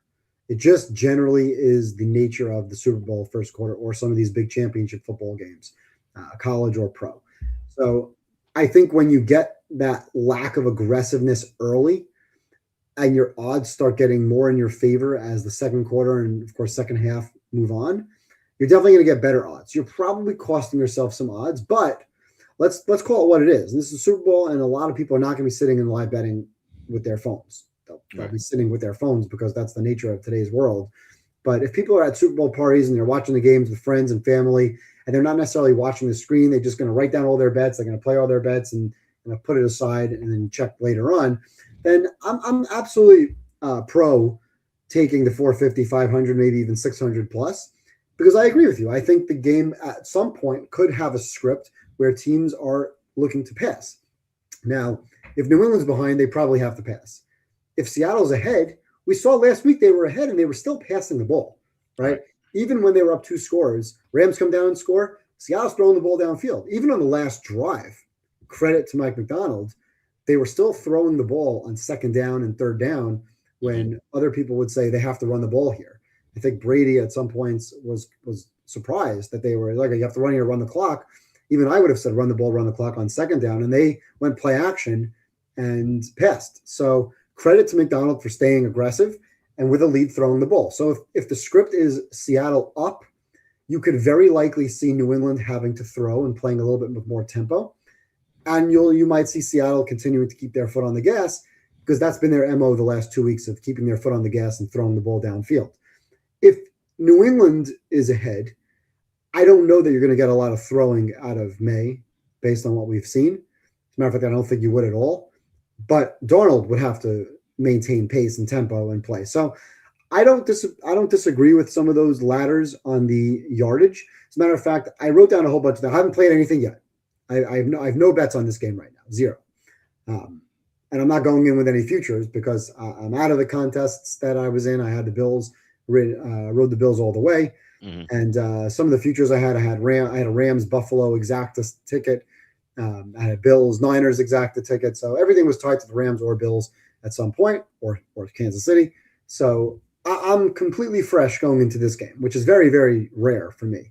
But there are a bunch of things that I wrote down, including the passing yards, 450, 500, and 600. Just kind of keep it light, just with 3 of them. I saw plus 740. You said the 600 yards is over 8 to 1. So yeah, that DraftKings. Yeah. Try to get I can't bet at DraftKings. No. Maybe you'll place a bet for me. So my $1.33 is just not good for them. Sure. I think my $1.33 would pay like $12. That's exciting.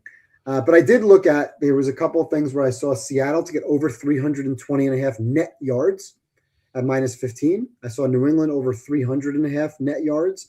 So I kind of like both of those. I think even if it's relatively lower scoring, meaning a game that mid-40s, let's call the game mid-40s because that's what the line is.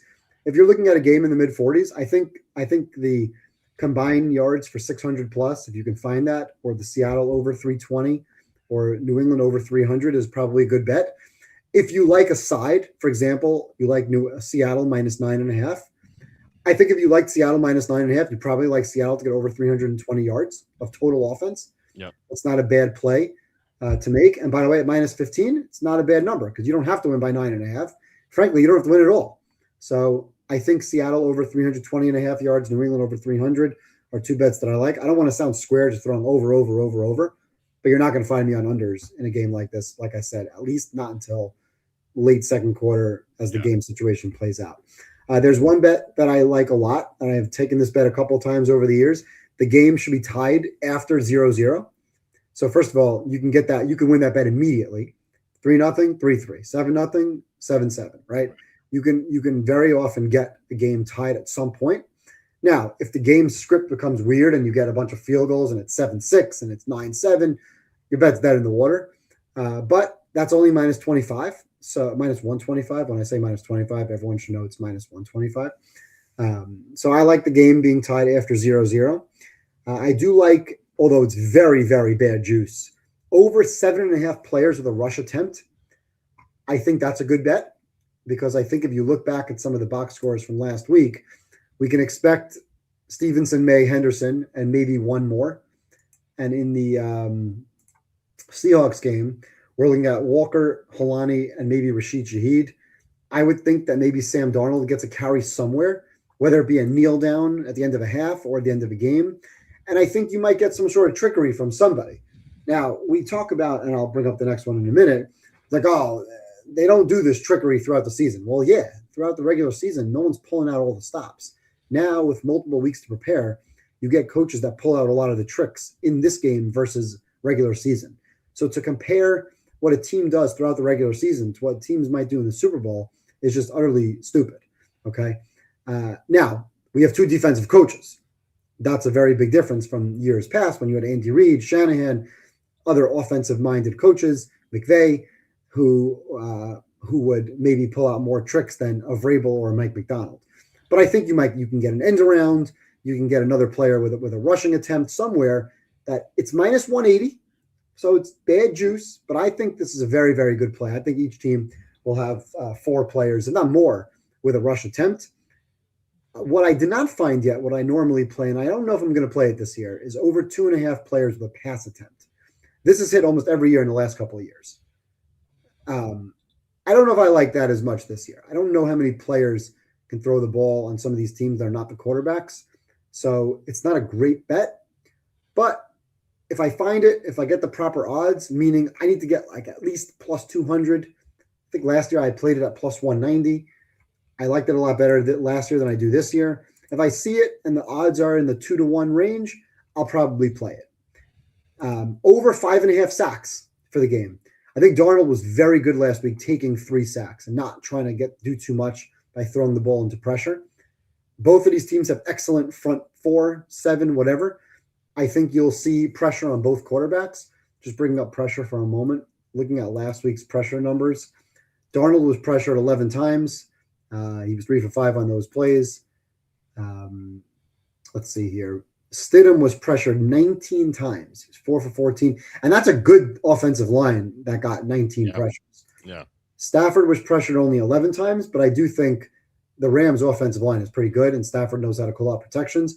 I think you might see some pressure on May, although that might lead to May rushing, which would be good for us anyway. And, of course, Darnold was pressured 16 times by the Rams. So I think you'll see some pressure, and I like the over 5.5 sacks. That's minus 125 from what I saw, the best number I saw so far. Again, shop around for the best number. And the last thing that I like here, two more things that I like here. Both teams to kick a 35-plus yard field goal, I think is a fair number. Both of these teams, I think, are a little bit more conservative. Both of these teams have kickers who can make field goals. So I think 35-plus yards is very, very manageable. It's minus 115. Not a lot, but it's a bet that I like to make. And I think with conservative coaches, late halftime, you can get a field goal to end the half, maybe a field goal to end the game. Maybe somebody kicks a field goal early. And if the first drive ends in a 35-plus yard field goal, you just need the other team the rest of the game. So I like that bet a lot. 35-plus yard field goal, it's minus 115. And second half with more points in the first half, that includes overtime, it's minus $1.30. So I always bet that. I like that. And that's just generally the game starting a little bit slower. So I always like the second half to have more points in the first half. And that's something that I bet every year. I also, every year, tails never fails. I think I've won this last couple of years. Make sure you find this at minus 101. Anything worse than minus 101, don't bet more than $5. Yeah, FanDuel has minus 104, whatever above. Okay, all right, fine. You can bet minus 104. Don't bet this at minus 120 or minus 115. If you do call me, I'll take your bet at minus 110. And I don't care what you bet. I'll take the plus 110 on the coin toss, but I will be betting tails because tails never fails. And this year, of course, it's going to fail because I just said that. But I've been betting this last couple of years just for fun, generally a couple of bucks on tails. So tails never fails. Both teams make a 35-plus yard field goal, over 5.5 sacks for the game, over 7.5 players with a rush attempt. If I find it and I get 2-1 or better, I'll take over 2.5 players with a pass attempt. The game to be tied 0-0, after 0-0, tie game after 0-0. Seattle over 320.5, New England over 300.5 net yards. Second half to have more points in the first half. And I'll call it Evan approval on your pass combination, 450, 500, and 600. You know, you should be around even money on the 450, close to 2-1 on the 500, and about 8-1 on the 600. Those are the props that I've seen thus far outside of regular player props that, you know me, I'm more of an in-game ladder situation than betting over or under on Hunter Henry or Kenneth Walker or whoever it may be. I do like the second half over first half. I've done that a lot over the years, and generally it's paid more often than not. And I find like the number is too low sometimes, like minus 130, like that includes overtime. You know, not that a lot of games go to overtime, but still you get that equity. So like, there's no reason not to bet that. And as we said, like games generally start slowly. So I do like that a lot. As far as I forget what else. The field goals. He said both teams kick a 35-yard field goal. I think that makes a lot of sense as well. And of course, you didn't mention. You touched on it earlier. Thanking God. For sure. We haven't seen. I don't think we've seen that yet, but I'm sure it'll show. I'm sure it'll show up eventually. And I'm still waiting for Edge to hit. They don't give odds on Edge, but heads, tails, and Edge. I assume they would just flip the coin again. Like neither team gets the ball. Like game's over. Let's go home. I'm going back to what I bet last year. Some of the things that I bet last year that I guess I'll look out for. So one of the things I bet last year, I'm just going to go through some of the things that whether they won or actually both teams to make a 35-yard field goal last year lost. So both teams to score 19.5 plus points. We could talk more about that next week when we talk about game script. Winning margin of 3 exactly. You might get good odds on that. If you can find good odds, it might be worth a play. I know you talk about 3 being the most key number. Here you have a line that's relatively close to 3. So if you're getting odds on a 3-point margin, either way, remember, it's not that you're betting on one team versus the other team. So that might not be a bad thing to look for if you're getting decent odds. Last year we took Mahomes over 6.5 rush attempts and Hurts over 9.5. I would absolutely love, if you won't mind pulling up on FanDuel what the May rush attempts is. If it's somewhere in that 6.5, 7.5 range, it might be worth a look. Okay. This is rushing attempts. Rushing attempts. I'm not seeing. It's there. It's gotta go higher, a little bit higher. No. Oh, there it is. Play rush attempts. There we go. 6.5 minus 138. Yeah, that's not bad. I said if it was somewhere in that 6.5, 7 range, that's it's not a bad number. Listen, minus 138. Not in love with it, especially early. He may not do much running. You may be better off waiting just to play the yardage instead of the absolute plays, and especially if they have a lead, that might be a good play because you're looking at potential kneel downs, whether it be end of the half or of course end of the game. So I would look for that. Again, not in love with it at minus 138, but something that I would pay attention to. Of course, we hit last year the second half being a higher scoring half. Plus 450 is not bad. It's not bad. I would have liked to be like more like 6-1, but plus 450 is not crazy. But let's see. Last year I took a bet which lost both teams to score in every quarter, which was a 6-1 bet. I'm not sure if I like that as much this year with more defensive minded. MVP to thank God first, absolutely. Got even money on that last year, plus 101, crazy. I would have laid odds on that. Fourth down conversions, I bet last year over 2.5 fourth down conversions. So I would look out for something in the fourth down conversion range, knowing that teams nowadays are more apt to go for fourth downs. Although we do have two relatively more conservative coaches than Andy Reid, or of course last year. This was probably much better bet last year with the Eagles. Let's see here. What else did I take?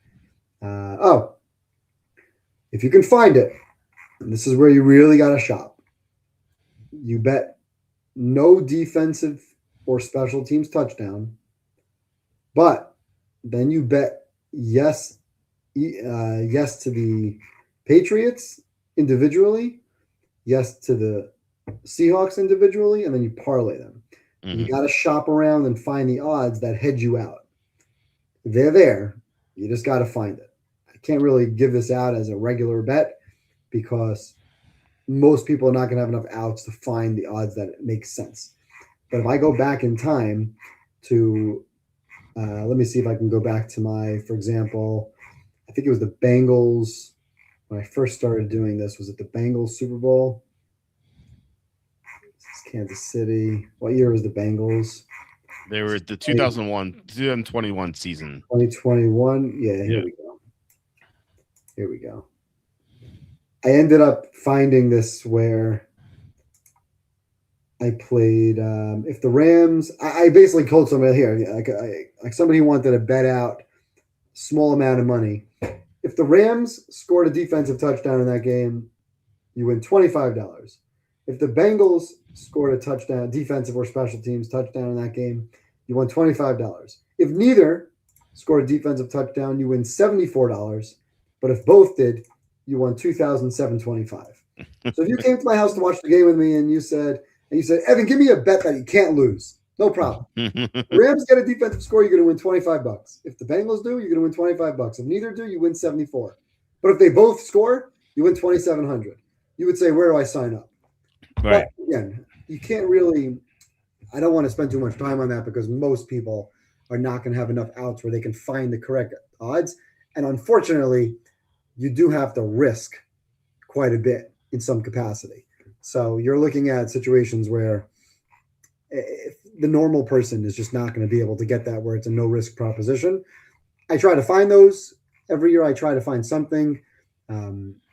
I think I mentioned this last year. Some of my favorite bets to make are the field for the score. What's the exact score? Field. But here you got to really find where the numbers add up because you can hedge this out also by taking like neither team to score 40 points. Mm-hmm. And if either team scores 40 points, generally that falls into the field category. Right. But you got to, once again, find different books that have the field prop available where they don't have every score. FanDuel doesn't offer you a field. FanDuel got smart on this. This is really where you got to find some of the offshore accounts. I had this bet. Tampa, Kansas City was the first time I did this bet. I couldn't be more wrong on that game. I thought Kansas City was going to win that game 38-34. Yeah. And I was looking for the exact score of Kansas City, 38 to whatever. And it didn't exist. The numbers didn't go higher than 35. And then I found the field at 20-1. And I said, all right, I'll play the field 20-1. And then I said, wait a second. There's a lot of numbers here that fall into the field. And if any of them go over 35, I win. So I started betting it. And I just kept betting it until I got maxed. Then I took another account, betting it. And then I found the bet that either team will score 40. And I clicked no. And it was like minus 250. Like, wait a second. I can get 20-1 hedged with minus 250. And I just started loading up everywhere I could. And on that game, it was 33-9, I think it was. 31-9, 31-9. 31-9, yeah. Yeah. Yeah. At the end of the game, Mahomes threw a pick in the end zone. And I remember saying, if he throws a touchdown pass here, they're going to go for 2, and it's going to be 31-17. Well, he threw a pick. And I won the exotic score. I call it the exotic score field. And neither team scored 40. No risk for about 12 grand. That's amazing. Yeah. 2 years later, the Kansas City played the Eagles again. And I found similar numbers where I had it so beautifully hedged out, but I needed to use DraftKings, and the hedges were mighty expensive. But ultimately, the field was like 100-1, and I had a lot of exposure. And then on DraftKings, I hedged it. And then the bookie not found out that I hedged it. The bookie looked at the numbers and his liability, I guess, And I got a phone call on Wednesday, 4 days before the game, and they said they're canceling the bet and they're going to give me 20-1 instead. First, I thought they gave me 10-1, and they ended up giving me 20-1. Yeah. And I was frantically trying to call DraftKings and cancel my bet because I had about $13,000 at risk in exposure of hedges. And I'm like, oh my God, I'm going to get killed on this game. And it turns out that the game ended 38-35. If you remember, it was 35-35. It was actually 35-33, and Hurts went left on a 2-point conversion. It should have been stopped. Ended up getting the 2-point conversion, and Kansas City could have come down and gotten a touchdown, but whoever it was, I forget who the running back was at the time, went down at the 2-yard line. They took a knee and they kicked the field goal and won by 3. So it was not, that score existed. 38-35 was a listed score. But if they had gotten into the 40s, it would have been a field bet. I would have gotten paid on the field, but I would have gotten murdered on the no 40 with my hedges. So boy, that was scary. So you really got to be super careful. The point is, not everybody's as crazy as I am. I spend hours trying to look for these crazy hedged out props where you literally can't lose. And it's not that I have a bet that can't lose. It's that I'm having several bets combined that hedge each other out with automatic profit. And depending on how much money you can risk, you can arbitrage and guarantee profits and kind of scalp.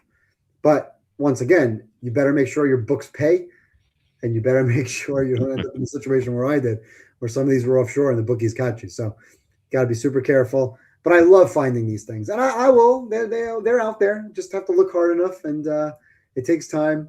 If I find them, I'll let you know. But once again, you need to have access to multiple books, and you need to have credit lines that are very, very high. Otherwise, it's not worth it. Right. So for the average person who's betting anywhere from $200 to $1,000 on a game, you're not going to win anything on these, and you're probably not going to find them anyway. Yeah. But if you have access to credit lines and you could play offshore, you could find, if you can hedge out those exact score bets with neither team to score 40 or neither team to score a defensive touchdown. I think I saw the no on the defensive or special teams was like minus 320. But you got to be careful because on FanDuel, special teams doesn't count. It's a defensive touchdown, not defense or special. So you got to find the defense or special and then hedge it with the no. And there's legitimate money to be made if both teams score with no risk the other way. So I love those. I love finding no-risk bets. It's basically cheating. I don't know football. I'm not handicapping. I'm simply taking advantage of math. Is that boring? Maybe, but I like to win money. So winning money is never boring. It's always great. Yeah, you got to make sure the sportsbooks pay out. We killed it with draft props 2 years ago, and I had 2 people email me that they won 5 figures on Bovada, and Bovada refused to pay them out. If one sent me a screenshot, he won $31,000 on Bovada on draft props. Isn't Bovada like a legitimate place? Yeah, and then they called him a gambling syndicate and refused to pay him out. What does that mean? He's a gambling syndicate. Why can't he bet? He made a bet and he won. They refused to pay it out. I don't know. So he even asked me, this person to email me, and he sent me screenshots. He's like, should I call my lawyer and have my lawyer talk to them? I'm like, they're a Costa Rican company. They're gonna pick up the phone, they're gonna laugh, and they're gonna hang up. No, they're not gonna pick up the phone. They're not even gonna pick the phone, right? That's true. So, yeah, exactly. That's the downside of playing at some of these books. I mean, it is what it is. That's why I made the mistake of taking hedge bets with DraftKings and my big bets with a bookie.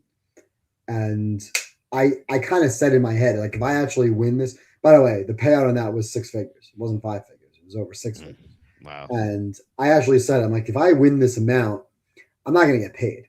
Like, there's no way they're going to pay me. Right. And I have all this exposure on DraftKings, which is laying out money. And they're not going to say, oh, we're sorry you didn't get paid by your bookie. But it's like, so you really got to be careful. I mean, for somebody who's playing serious and legitimate money, I would really recommend sticking to some of these legal books or taking a flight, going to Vegas, going to Atlantic City, going to Florida to the Hard Rock or someplace where you're getting a real ticket. Right. Because there's no worse feeling than having a big win and then not getting paid. Yeah. And I remember this from the Giants-Patriots Super Bowl. It's the only time I had an offshore account. A lot of my friends, coworkers were betting on the Giants money line, because we're in New York and people were betting on the Giants. And the New York books got murdered. there was so much liability that you go in Monday morning, you logged into the screen, and the screen was blank. The books shut down. They The shut morning down. after. Wow. They took the Yeah, money and so ran. Wow. nobody got paid. And in those days, I mean, we're not talking about big money. This was, I don't remember how many years ago. Was it 20 years ago, 18 years ago, something like that? Giants. 2011. Yeah. Yeah. The first one. 2007 then. Yeah. 2007. Okay, we're talking 19 years ago. So Yeah. I was betting next to nothing, and people who were betting with me, we're talking about $10, $20, $50 max. But the line paid out like 10 to 1 or 8 to 1, whatever it was, big payouts. Yeah. For relatively speaking, it was bigger payouts. And we just didn't get paid. And I felt very guilty because people were betting on my accounts expecting, and I just couldn't pay it. So, I mean, everybody got burnt. Yeah, that's pretty crazy. That's very crazy. Yeah, we'll see if we can find any fields. I didn't see it.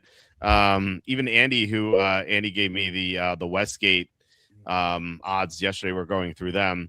I didn't see field there. In fact, they said for any score not listed, contact us for odds for it. And I was like, what if you request 6-1? what odds will they give you for that? I wonder. what do you think? Like $1,000,000 to 1? Sure. $1,000,000 to 1. That would be funny. And if you win it, pissed that be. I think they'd accuse you of being a time traveler at that point. Westgate is limited props that can be parlayed max of 2. Seattle defensive special teams plus 375, New England plus 525. And he was pointing out that like you can't really parlay too much at the Vegas sports books. You can parlay certain things, but like I think the alt lines you couldn't parlay if I remember correctly. So it's like so much more limited out there, which is again we talked about that. It's kind of crazy that you would think that in Las Vegas you could bet the most things, but it's actually like the worst place to be outside of certain states, and can't make an Eagles, Washington, for example. So yeah, it's nice to be in a place with multiple options, even though they don't, FanDuel and DraftKings has its flaws for sure. Like, they sometimes will screw you on the lines, instead of a 20-point line, you'll have a 28-point line or 24-point line. So yeah. 10 to 1 would be even harder to get. Need 6 to 1 and a pair of safeties. That's absolutely true. Yeah. That would be 10 to 1's probably, it's like the final boss of Scorigami, I think. So yeah. Only 2 of their 54 pages of parlayable props. Yeah, exactly. It's kind of bleak out there, I think. I would like to go down to Vegas and see what that Westgate scene is like on what is it, Andy? Wednesday night? It was last night they have this. Is it, I guess it's Wednesday where they released that book and they let everybody stand online and you could bet like two props at a time, I think, and you have to get back to the back of the line. Am I making this up, Andy? I think that's correct. But it's like a big hangout on Wednesday night in the first week of the Super Bowl prop night. I guess they release everything and people get online and you can really take advantage of some loose numbers, call it, for player props, for overs, for whatever, and just get out right in front, because I know a lot of people like to go in there and kind of hedge, or if you like a certain number and you want to get the best of it. So I feel like it's probably like a cool thing to go down there and see some of the big boys who have to wait online the old-fashioned way, and they only let them bet 2 props, and then they have to go back to the end of the line before they can bet again. So it might be cool to go there and watch that unfold. But for me now, I mean, I don't necessarily even care for, you mentioned Kenneth Walker under or Hunter Henry over. If that number goes up or down by 2 to 5 yards, like to me, it doesn't really make a difference because I'm going to parlay it with other things on DraftKings with ladder parlays, and then I'm going to play it live in game. So if I don't have the best of the number, so be it, right? If Sam Darnold's yards is 225 and it goes up to 230 and I want to be on the over at some point, I'm not going to necessarily be on the over anyway. I'll be on the over at 175 plus and 200 plus with my ladder SGPs, and then I'll play it in game as a combo. So I'm not necessarily losing out. I'm taking my time. I'm just writing down all the things that I generally want to look for. I have a couple of plane rides that are coming up. I'm flying out Saturday night, flying back to New York on Tuesday night. So I have a couple hours on some plane rides that I'll be looking through and scouring and seeing where I can find the best numbers and putting together some of my SGPs. But ultimately, and I guess we'll save the conversation on what I think the game script will be and how I think the line came to be and what I think the line really should be, generally speaking on the game, I think maybe we save that conversation for a real Super Bowl preview once you do your write up and once you kind of make your pick. I think you said you're still waffling back and forth, thinking about which way you want to go. I kind of know where I want to go, obviously barring any sort of change of heart. I have an idea of what I think I'm doing in this game, how I want to play the game, but I think we save that conversation for next week. Yeah, absolutely. I'm leaning slightly. Well, don't tell me. I don't want to know. I'm not going to say. I said I'm leaning slightly in one direction. I have some doubts in that direction, but I'm pretty confident I'm going to go in that direction. So, like, yeah, we'll save our pick for Tuesday because I mean, who knows? And I don't want to give out a side right now. And then like on Friday, Saturday, Sunday, Monday, I'll like, oh, you know what? I found this out, and like I'll change your heart. And then like people who listen say, like, for example, I like Team A, and then on Tuesday, like, no, I like Team B. So it sounds like I'm giving out both sides. So yeah, we will announce our picks on Tuesday. Or sorry, next Thursday. Tuesday, I will be posting the pick on the site. Thursday, when we will be on again and announcing the picks. So. Yeah, looking forward to it. And are you kind of like in the same boat? Like, are you pretty confident you're going to go this one direction, or are you definite, or like... Well, nothing's ever definite because there's a lot of things to look at. Very often we'll look at a game and have a change of heart. And it's like, you know what? Because you really obviously want to make a case for both sides. You want to be able to make a case, like any other handicapping that we'll do, is going into the game figuring out, what does this team need to do to win or cover? What does this team need to do to win or cover? What are the key factors? What is the more likely event? Because if this game is played 100 times, we all know it's not going to go 90-10. It's probably going to be somewhere in that 55 to 60% range. So there's going to be 3 or 4 big time high leverage plays that if that, maybe this, then what, what if, and that's always going to be the case with every NFL game. And that's why we try not to overreact when we see something in week 1 or week 2, or even later in the season, because we don't want to make a proclamation based on one event that had a fluky outcome in some capacity. So we definitely want to be able to make a case for both sides and then figure out if this is something that we would actually bet on, or if there's more value simply waiting, or if there's more value parlaying money lines or looking for that side with some other SGPs to maybe reclaim the odds. Because if you like Seattle, then maybe it's more because of Darnold, or maybe against May. And if you like New England, maybe it's, on May against Darnold, whatever the case may be, that you like something that can make the odds a little bit more favorable, or be a way to kind of alternate the line in a way that makes sense, right? We don't want to buy points. We don't want to lay big numbers with alternate spreads. You're not going to lay minus 5,000 to get plus 25.5, right? That doesn't make any sense.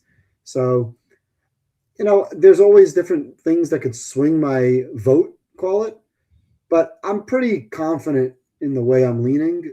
I just haven't bet it yet. Like I said, I have zero action right now on this game, and I'm kind of just sitting back and waiting. I think I don't want to jump the gun. I don't want to take a bet that I have to buy out of. There's nothing for me to hedge. I normally go into these games with some sort of hedge position, whether it be through NFL playoff contests that I'm in, that I'm already out of, or futures bets, or something of the like. But now I'm going in just completely fresh. Honestly, I don't like either team in general. As a Niner fan, I don't root for Seattle to win in my stadium. And I'm not the biggest Patriots fan. Like I don't want to say I'm jealous of Patriots and Patriots fans, but Patriots have won enough. So I don't really go into this game with like a real rooting interest. I kind of don't care for either team. It's for me, I'm annoyed that the Bills are not there. Yeah. I was riding Buffalo, and if the Niners were not going to make it, I was rooting for Buffalo. I was rooting for Josh Allen. That's the team that I would have rode to the Super Bowl, and I would have bet on them. So that's kind of just my thought process right now. Is I really don't care who wins. I'm not rooting for anybody in particular. Right now, all I could say is I'm rooting for a good game. I'd like to sit down. I'd like to watch the game. I want to see a good game. I don't want to see a blowout game. I don't want to see Broncos Seahawks when it's 43-8. Right. I don't want to see a blowout game. I want to see, even last year's game was not a good game, but we killed it on props, so fine.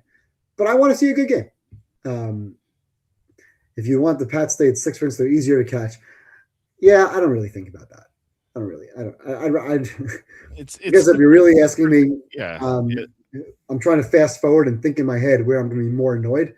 I'd probably be annoyed watching Seattle, but I don't. But I don't dislike. If this were Russell Wilson, forget him. But I don't mind Sam Darnold. It's funny because I actually thought in college Sam Darnold would be great, and I Yeah. thought in college May would suck. So if you ask me my opinion of the quarterbacks coming out of USC, I thought Sam Darnold was a slam dunk, going to be a very good quarterback. And Yeah. I watched May a couple of times trying to come from behind and being awful in some of those North Carolina games. I'm like, this guy's going to be terrible in the league. But I was very quick to about face on Darnold, who I thought was a terrible quarterback. Obviously, the Jets didn't do him any favors. And I was very quick last year to say, you know what, May showed me something. I went into the season thinking that May would be a lot better. So I don't dislike the quarterbacks. I like JSN. I think he's fun. I like Diggs, but the idea of Seattle winning in San Francisco kind of bugs me a little bit. Yeah, I hear what you're saying. Like your hated rival winning in your stadium is pretty bad. And think about it this way: the Patriots winning, staying at 6 rings and whatnot. I mean, there's no Brady, there's no Belichick. It's a different team. It's same owner, but still same fans, I guess. But there are some younger fans who've never seen it, I guess, or never fans Or until what, 10 years old? Right. Yeah. If you're a Patriot fan who when they last won in 2018, if they were 8 years old, like they weren't really paying attention, Right. and now they're 16 and they're fans of the team. You know what I mean? So like there are a few fans, a small percentage who haven't seen it, but like really it's the new quarterback, new coach. It's just like Vrabel could have easily done this to Tennessee. Like what if no, the Tennessee owner is terrible, but still. What if Tennessee they did have some bad years at the end with Vrabel? What if they drafted Drake May and Tennessee was still they still had Vrabel, now they had Drake May. Maybe they don't trade Derrick Henry, maybe they still have Henry. This could easily be Tennessee, Seattle, and so that it'd still be Vrabel May. So I don't know, it's the same. It's the same franchise that's won 6, but really a different team. So I don't really look at it this way. If this were still Brady and Belichick, then yeah, you could hate on them not getting the 7th. You know what I mean? Well, my problem is also, Niner fan doesn't root for Seattle, but the Yankee fans don't root for Boston, right? So I'm now screwed either way.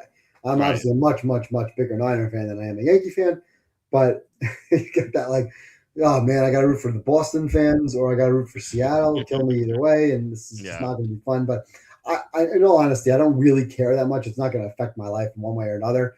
I'm going to wake up Monday morning after the Super Bowl, and whoever won the game, it's like, all right, whatever. I'm not buying T-shirts for the team that won, and I'm not celebrating a team that lost. If we win money on the game, great. I just hope the game's a good game. Really, that's all I would want the game to be. It's a good, fun, competitive game that is exciting and entertaining and close the season strong. It's been a fantastic season from a betting perspective, but the season has been pretty lackluster when it comes to some of these top teams. Because I think one thing that just to jump the gun on maybe a conversation next week on power ratings, I've said this to you from pretty much since Thanksgiving, is that the top teams last year are way better than the top teams this year. I don't care what you say, Rams are this, the Rams are that. No, I still think the Rams are better than Seattle and New England. I think Buffalo is better than both of them. A healthy Buffalo, healthy Rams to me are 1 and 2, and neither one of them would be top 5 last year. So we've been spoiled. We've had a lot of great teams, very good teams playing the Super Bowl over the last couple of years. And I don't think either of these two teams hold a candle to what we saw last year with Philly or Kansas City or Detroit or Baltimore or Buffalo or the year before with Kansas City or San Francisco. Just over the last few years, as I look at my own personal power ratings, which is simply based on math, I'm way higher on some of these teams over the last couple of years than this year. And I'm not to take anything away from Seattle. Seattle's been very, very good. Darnold's played very well. New England has done what they needed to do to get to this point. But you're not going to convince me that Detroit of last year wouldn't be favored by 3.5 plus over both of these teams. And I would have those games being, I would lay the favorite without a question in any one of those top 5 teams over these two Super Bowl teams, more than a field goal. And it would be it would be a no-brainer contest pick to lay the points with one of the top 5 teams from last year. But the best team doesn't always win. So here we are. Neither of these two teams are in my top 2. It's not going to change based on the results of this week. And, part of me is still annoyed that we're not getting a Buffalo Rams or, of course, my Buffalo Niners. But from a football fan perspective, to me, I would have liked to see Buffalo against the Rams in this game. And that's unfortunate for football fans. So now we get a second-tier Super Bowl. Hopefully it's a competitive game. Real quick, I mean, when you said Detroit, I assume that Detroit from the first half of the season when they had Aiden Hutchinson and other players, not down anybody. Right down the stretch, they were terrible. So and the AFC last year was I thought worse than because they all played each other and the games are close. But I thought it was clear that the AFC was inferior to the NFC. And the Eagles, I definitely the Eagles are far and away the better team compared to any team from this year or last year. Mm-hmm. But some of those other teams, like the Chiefs were flawed; they couldn't block. The Bills and Ravens. Ravens were flawed too. Bills, they kind of blew it, but Josh Allen still didn't have any weapons. So I thought those teams are close to the top teams this year. I think before the Rams' defensive decline, I thought they were better. I don't know what happened at the end of the year when they got so much worse defensively. But the first half of the year when their defense was dominant, I thought you could say they were better than the AFC teams from last year, but not the team that we saw late in the year. So yeah, it did change for me. Andy asking, we had a couple questions here. Slew asking one as well. Are either of you concerned about May being sacked 5 times in each of their 3 playoff games? Now they did play against 2 great defenses, top 4 defense and a paper tiger defense, but it's a paper tiger defense that was playing a lot harder with their backup quarterback. And that defense, what they did specialize in was the pass rush. So when you're playing against Will Anderson and Khalil Mack and Nick Bonito, you're gonna get sacked. Now Seattle does have good pressure too. They didn't have a lot of sacks, but they did have a lot of quarterback pressures this year. So it's a slight concern, yeah. But it's not like it's not going to preclude me from taking the Patriots if I were leaning in that direction. Yeah, I mean, listen, obviously I'm concerned. 5 sacks is a pretty decent number. I like my over 5.5 sacks for the game total. So it doesn't concern me when it comes to the player, to the prop. But I'd be more concerned if May turned the ball over last week like he did against Houston. He fumbled 4 times against Houston. Obviously only lost 2 of them. That concerns me a lot more than taking sacks. Sometimes taking sacks are just part of the game. You have to take a sack. If you can't throw the ball away, you take a sack. You just can't put the ball in harm's way. You can't turn it over. So a sack is not the end of the world. Whereas for Stidham last week, almost taking a sack and then putting the ball on the floor was pretty much the end of the world. So It's really situational. If it's 3rd and 10 and it's a dead play and you take a sack, that's nothing wrong with that. Punt the ball away, live to fight another series. So yeah, it concerns me, but I'm not overly, like you said, it's not something for either side that would concern me because again, unless it turns into turnovers or leads to turnovers, it's not gonna affect my thinking. Yeah. And last question here from Slew, off topic, but I have a small bonus bet to take a flyer on the NBA. Spurs or Pistons 14-1, Knicks 15-1, Celtics 16-1, Rockets 17-1. Do any of those run a tingle up your leg? I would say this. I have a 70-1 on the Spurs. That I've got 70. Oh, nice. 70. Very nice. Okay. Yeah. My dad, credit my dad. My dad, we were talking before the NBA season started, and he's like, let's take a long shot here. Like, who could do it? He's like, what about that French guy? He couldn't pronounce his name. He's like, that French guy, Wembanyama, I think. And I was like, yeah. Let me look. And I saw the number. It was like 70-1. I'm like, we could find worse bets than this. So we took 70-1 on the Spurs before the season. So we had that riding. Hopefully that wins. Anyway, as far as these numbers are concerned, it's still Spurs at 14-1. I don't think it's that bad. Like they're a really good team. They seem to have the Thunder's number. Like they beat the Thunder 3 times. Now this could change in the playoffs, obviously. And the Thunder are not playing that well right now. They just got blown out by the Minnesota tonight. So maybe Minnesota too. Like I assume their numbers can be higher, and there's a chance that they trade for Giannis. It sounds like Giannis wants to go there, so just keep that in mind. I think Houston is a good team. I don't want to take the Knicks. Celtics will get Tatum back, but at what capacity? I don't know if he's going to be fully healthy. So for me, I think either Spurs or Rockets or Timberwolves. I don't. Maybe we'll pull up the NBA numbers here before we head out. Finals are Timberwolves are 35-1. I think I would look in that direction. Like they just blew out the Thunder, and they may get Giannis. Okay, maybe they don't, but what if they do? Like that's going to look so good if you have 35-1 with Edwards and Giannis and Randall. What are your thoughts here? Yeah, so my initial thought is simply that in the West, there's so many good teams. Mm-hmm. And if you find the progressive parlay series by series, you might get better off, right? There's just so many good teams to match up that if you have to go through the Western Conference, 3 rounds, you're going through all those rounds, and you progressively bet the Spurs over whoever they're going to play, Denver or Minnesota or whomever. And then the second round, they get Houston. And the third round, they get Oklahoma City. You might end up getting, and then of course you get to the finals that you have to win. So your fourth round, you might end up being better off going through that Western Conference. You might end up getting better odds in that fashion. I also wouldn't bet the Spurs because Wemby could get hurt, and the injury risk to him is just too great for me to play anybody in the West. In the East, the Knicks are never going to win a championship in my lifetime. So the Knicks already won their championship. They won the NBA Cup.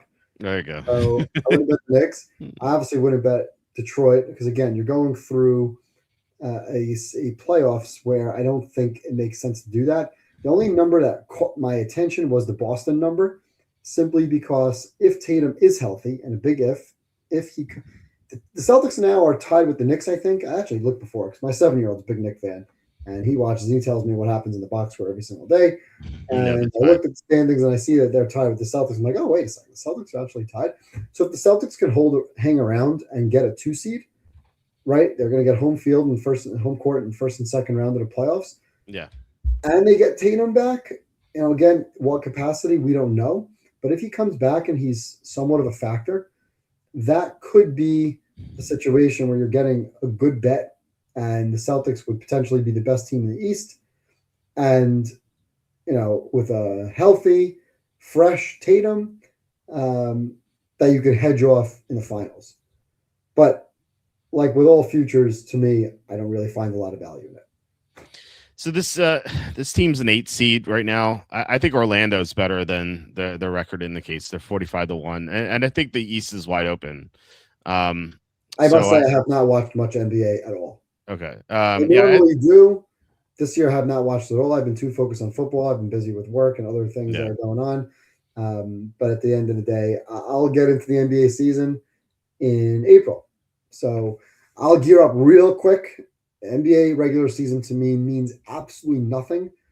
You don't learn anything from the regular season. I love Bill Simmons. I listen to Bill Simmons a lot. And I think last year he pointed out, it's like, we could throw out everything we thought we knew in the regular season. It's like, yeah, genius. Like, the regular season means nothing for the players, let alone to the fans. That's why you can't bet on, for me, I can't bet on the regular season anymore because I don't know who cares.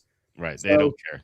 They don't care. If they don't care, I can't bet it. So for me, I don't really find as much value in the NBA, and I don't really find as much enjoyment watching. I do have the NBA League Pass. So I used to, on nights where I was home doing nothing, I would sit and watch NBA all night. Now, thankfully, I have 4 kids who are very, very busy. I coach multiple basketball teams. I work. We have football. And now if I have discretionary time to watch basketball, I'm watching college basketball. Yeah, it makes sense. I think Claiming Eagle says Cleveland's on a roll, getting healthy. Yeah, they Garland is due back soon as well. Garland will strike you all down, for those of you who know that reference. 19-1 is pretty good on Cleveland, I think. We saw them make a run last year. They almost got there. They got blown out in the second round because they had a lot of injuries, I think, in the second round. So maybe they'll be healthier this time. I don't blame you at all for skipping out in the regular season in the NBA. I saw tonight Tari Eason. I was going to call him out. Could call out many players, but Tari Eason's 24 years old. I saw that he was out today. Do you want to guess what injury he had tonight while he was out. Tari Eason, the 24-year-old. I want to guess what injury. Yeah, I don't have a clue. rest. He's not 34. Okay, he's 24. I need rest. I need rest. He's tired. Unbelievable. I tweeted out, this is the laziest profession in the world. I think I had a conversation with somebody. Somebody brought up to me injuries earlier, and I a player on one of my teams, so I won't mention injuries for young kids, but players hurt, and I was talking to one of the other players about it. And I'm like, "Are you serious? Like, you're 13 years old. Like, what's the problem? Like, it's crazy to me. Like, that doesn't register." So, have you ever heard of Ronnie Lott? He's like, right. Ronnie Lott. Well, Ronnie Lott cut off his pinky to play in a game. Like, can we stop with the my hip is hurting me? Come on, rest for a 24-year-old. I once had a back. When I was on the swim team in high school, I was captain of the swim team, and one of the guys in my grade, he like got out of the pool. He's like, "Oh, my nose hurts. My nose hurts." He's excuse to get out of practice. So at least I find it amazing that like a 24-year-old will skip out for rest. Like I remember as a 24-year-old, I used to play basketball every day. I used to go to the gym, play basketball every day. And yeah, I'm not like running with other supreme athletes, but like I was shooting hoops for like 3 hours a day, like before I had a full-time job, like it's their job. Like how many people would kill to have a 7-figure salary to play basketball? Well, he has the 7-figure salary, and this is the culture. Yep. It's absurd. Yeah. Again, if he's 34, I can understand rest. 24, no, not at all. No days off. Yeah, no, seriously. Walt, check out the last month's stats of Charlotte. Yeah, Charlotte's been hot too. Maybe peaking at the wrong time though. I don't think it's gonna last for Charlotte. They have a lot of young talent, but I don't know if they're gonna. I don't know if they're gonna win a playoff series. If you're watching the NBA now for fun, have fun. If you're watching the NBA now to learn something on a long-term playoff, I promise you, whatever's happening now in the NBA has no meaning, no bearing whatsoever on April. Not in the slightest. Yeah, Charlotte 350-1 for this one. I do like their talent long term. I think 2 years from now, I think they can maybe be something. But now, I mean, look, where are they record wise? They're the 11th seed right now. So yeah, maybe they make the playoffs. Maybe they win one of the play-in games. But I wouldn't expect them to make a run at all. Not this year. So maybe 2 years down the road for sure. No interest. Yeah. Wake me up in April. Yeah, exactly. And speaking of these sorts of long shots, tomorrow Tom's going to be on, and he promised me that he's going to give out a hockey future for Stanley Cup. That is a very, very long shot, but he loves. So stay tuned for that. Tom will be on tomorrow, I assume, barring any last minute things. Looking forward to that. Any final thoughts before I head out? No, I'm looking forward to actually breaking down the game because I think that's really what we want to get to. But a lot of time to kill here, and I would just there's a lot of potential bets one can make. Maintain discipline. Don't bet too much. Save some of your bankroll for the live stuff that really matters, where you can really make money. And whether you're right about the game or not, the situation will unfold differently. Something will happen differently that will lead to value somewhere. We'll find it. You'll tweet it out. Walt will tweet it out. And hey, you know what? If there's nothing to bet, if the game is like the Patriots-Rams game from a couple of years ago, it was 13-3, then there's just nothing to bet. You can't force it because there's nothing. There's nothing worse than it being a really, really bad game, and you're losing money because you're playing all these overs, everything pregame, and nothing's happening in the game, and now you're just finding yourself chasing and being pissed off, and the game sucks, and you're losing. That's not a fun night. So, bet smart, maintain discipline. We'll find some value, and I'm looking forward to breaking down what I think are the key factors for this game next week. Yeah, bet Walt's fourth cousin to win MVP. I don't have any cousins in this game. Guys, thanks for watching and commenting. Really appreciate it. Thanks especially to Can Make an Eagle for $4.99 super chat. Thank you so much, Can Make an Eagle. Good luck with all your bets at the Indian casinos. I hope you win them all. Please hit like, subscribe, comment below, share this video. Visit walterfootball.com for tons of free NFL content, new stuff every day. We'll be back tomorrow with Tom. As I said, he's going to give out a big time hockey future that he loves. He's like, I can't wait to share this. So can't wait to see what it is. And he said it's like a high number. So looking forward to that. And otherwise, if you don't tune in tomorrow, I hope you have a great weekend, and we'll get back to more Super Bowl talk next week. And we'll actually have handicap the Pro Bowl. Missed. I forgot. Shador Sanders is in the Pro Bowl.